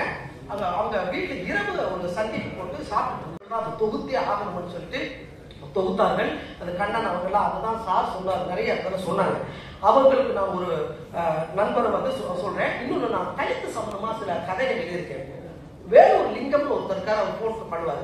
இலைகள் ஒரு தலித்து ஆசிரியரை பத்தி எழுதுறேன். அந்த நாள் அவர் தலித்து மேல ரொம்ப தலித்து ரொம்ப பற்றாளர்கள். அவர் சொன்ன ஒரு விஷயம், தலித்தை விட நீ நல்ல தலித்து நாவல் எழுதியிருக்க அப்படின்னா இது ஒரு கிரெடிட்டா பாருங்க. இதே மாதிரி சார் நித்திய கண்டம் நீங்க சொன்னீங்க இல்லையா, அந்த கதையை நான் என்ன பண்ணேன்னா அம்மா பேர்ல அனுப்பிட்டேன். எங்க அம்மா பேரு கதிரம்மாள், பொண்ணு தாய் ஊரை கூப்பிடுவாங்க, அந்த ரெக்கார்ட கதிரம்மாள். அந்த கதிரம்மாள்ங்கிறதுலயே வந்து புதிய பார்வையில அந்த கதை வருது. அந்த கதையை படிச்சுட்டு வண்ணதாசன் ஒரு சின்ன கடிதம் போட்டுட்டார். என்ன கடிதம் போட்டுட்டாருன்னா, பெண்களுடைய பிரச்சனையை பெண்கள் மட்டும் தான் எழுத முடியும் என்பதற்கு இதை விட ஒரு சிறந்த சாதனை கிடையாது. எழுதுறது யாரு? வண்ணதாசன். சொன்னது யாரு? வண்ணதாசன். எழுதுவதை நினைக்கிறது இல்ல, அந்த கேரக்டர், அந்த வாழ்க்கை, அதுலதான் அங்கு போறேன். ஒரே ஒரு விஷயம் சொல்றேன், இந்த உலகத்துல எனக்கு 10 வாசகங்கள் இருந்தாலும் சரி சம்மதம் தான். இல்லையா உனக்கு 3 வாசகங்கள் இருந்தாலும் அதுக்கு நான் வருத்தப்பட்டதே இல்லை. இன்னொன்னு சொல்றேன், ஒரு வாசகம் கூட இல்லை என்றாலும் நான் எழுதுகிறேன், அதுதான் என்னுடைய வேலை. ஏன்னா நான் எழுதுறது மட்டும்தான் என்னுடைய வேலை, பரிசு கொடுக்கிறது உங்களுடைய வேலை. எனவே நான் இன்றைக்கு வரைக்கும் என்னுடைய கொள்கை என்னன்னா, வாசகர்களுக்கு எழுதுவது என்றோ நான் ஒரு காரியத்தை சரியாக செய்ய வேண்டும். சரிங்களா? வாசகர்களே நான் கேட்கிறேன், திருக்குறள் எழுதும் போது இத்தனை பேர் படிக்க போறான்னு நினைச்சேன்னா, கம்பன் எழுதும் போது இத்தனை பேர் படிக்க போறான்னு நினைச்சேன்னா, இளங்கோ எழுதும் பொழுது இளங்கோவடிகள் இன்னைக்கு வந்து உலகத்தினுடைய மிகச்சிறந்த காவியத்தை ஒன்னொன்னு காண சொல்றாரு. ஒரு இடத்துல எழுதுறாரு, சிலப்பதிகாரத்தை எந்த பக்கம் திருப்பினாலும் இனிக்கிறது அப்படிங்கிறாரு. உங்களை இரவு வந்த போது அறிவனும் காவல் எதன இதே வாவுசி பூங்காவில. எனவே நான் யாருன்னு தெரியாது, அறிவன் சாருக்கு தெரியாது, ஞானியுடைய சிஷ்யன் சொல்லலாம். அப்போ அந்த வேலையை யாரும் ஒரு வாசகன் தேடிகள், நான் வாசகனை தேடி போகக்கூடாது என்பதுல ஒரு பிடிவாதம் தப்பா கூட இருக்கலாம். ஆனா அந்த பிடிவாதம் இருக்கேன். இன்னொன்னு சொல்றேன், முன்பணி வீரர்கள் அவ்வளவு மிகச்சிறந்த ஒரு நாவல பத்திரிகையை அனுப்புறோம், வரப்பெற்றோம் அப்படிங்கிறது தவிர ஒரு விமர்சனம் வந்ததில்லை, ஒரு விமர்சனம். ஆனால் முதல் நாவலுக்கு அந்த ஏமாற்றத்தை வேணுகோபால் ஒரு நாளும் அதை வந்து நான் பொருட்படுத்தியதில்லை. காலம் வரும், அந்த வேணுகோபால் எழுதிய முதல் நாவல் மகத்தானது காலம் சொல்லணும்னு சொல்லிட்டு 30 ஆண்டுகள் கடந்து வந்திருக்கிறேன். எனவே நுண்கணிகர்கள் மகத்தான நாவல் என்று சொல்வதற்காகவே 30 வருஷம் எழுதியிருக்கிறேன். யாருக்குன்னா வரப்பெற்றோம் என்று போட்டார்கள் அல்லவா, அது சிற்றிதழ்காரர்கள், அவருக்கு போய் சேரட்டும் என்பதற்காக இன்னமும் 10 வருஷம் ரொம்ப ஓட போறேன். சரிங்களா? எனவே இது நான் ஒரு கொள்கையாக பொறுமையா கேட்டீங்க. ஒரு ஜெயராஜ் இருக்கிறாரு, என்னுடைய பேராசிரியர், களவு போகும் புறவிலும் சிற்றுதல்ல வேர்கள்ல வருது, எல்லாரும் வந்து பிரமாதமான ஒரு கதை அப்படின்னு சொல்றாங்க, ஒரு மெட்டபார் கதை. என்னுடைய பேராசிரியர் அவர் பார்த்துட்டு என்ன பண்றாருன்னா, ஒரு புக்ல சார் வேணுகோபால் நம்ம பையன் பிரமாதமான ஒரு கதை மெட்டபார்னு சொல்றாங்க, பிரமாதமான கதை எழுதிருக்காரு சொல்லும்போது என்னுடைய பேராசிரியர் அவர் என்ன பண்ணிருக்காரு, ரொம்ப அவனை என்கரேஜ் பண்ணாதீங்கப்பா. எனவே என்கரேஜ் பண்ணுவதோ என்கரேஜ் பண்ணாததோ அது அவர்கள் வேலை. ஆனால் என்னை நானே நம்புவதும் என்னை நானே ஒரு மகத்தான பாதையில் செல்வது என்பதும், எந்த வறுமையில் எந்த நான் வாங்கின சம்பளம் 2100 ரூபாய், நம்புவீங்களா? நான் வந்து தனியார் கல்லூரியில் வேலை பார்க்கிறேன்.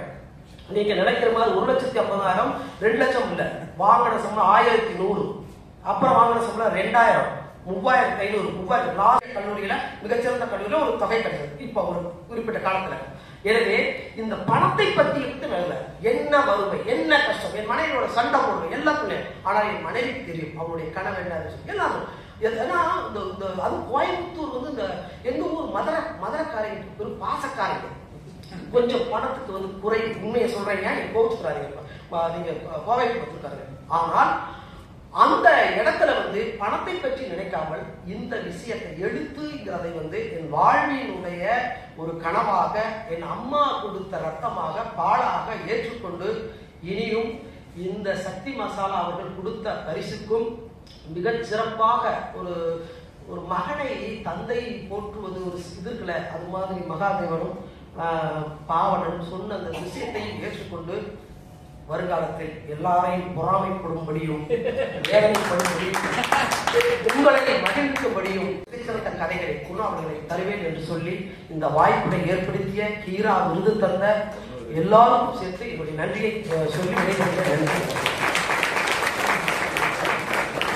அடுத்த விருதாளருக்கு சிறப்பு செய்பவர் அவரது கல்லூரி வகுப்பு தோழர் பால தமிழ்செல்வன் அவர்கள்.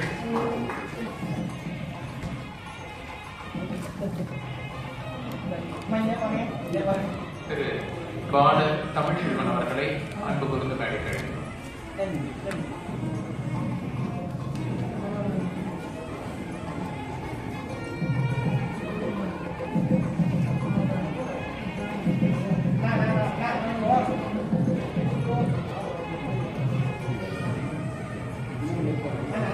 திரு மலையமான் திருமுடிக்காரி அவர்களை சிறப்பு செய்ய வருமாறு அன்புடன் அழைக்கிறார்.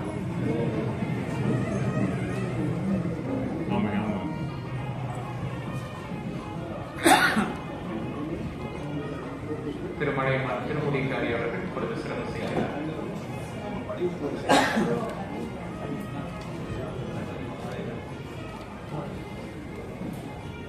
பத்மஸ்ரீ சிற்பி பாலசுப்ரமணியம் ஐயா அவர்கள் இப்பொழுது விருதாளருக்கு சிறப்பு செய்கிறார்கள்.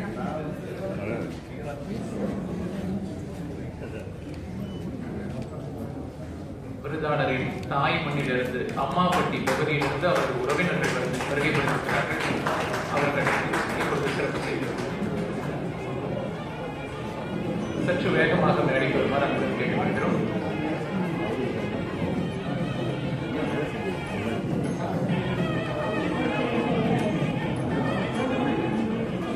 அடுத்து ஏற்புரை உள்ளது. அனைவரும் அவரவர் இடத்தில் இருக்குமாறு அன்புடன் கேட்டுக்கொள்கிறோம்.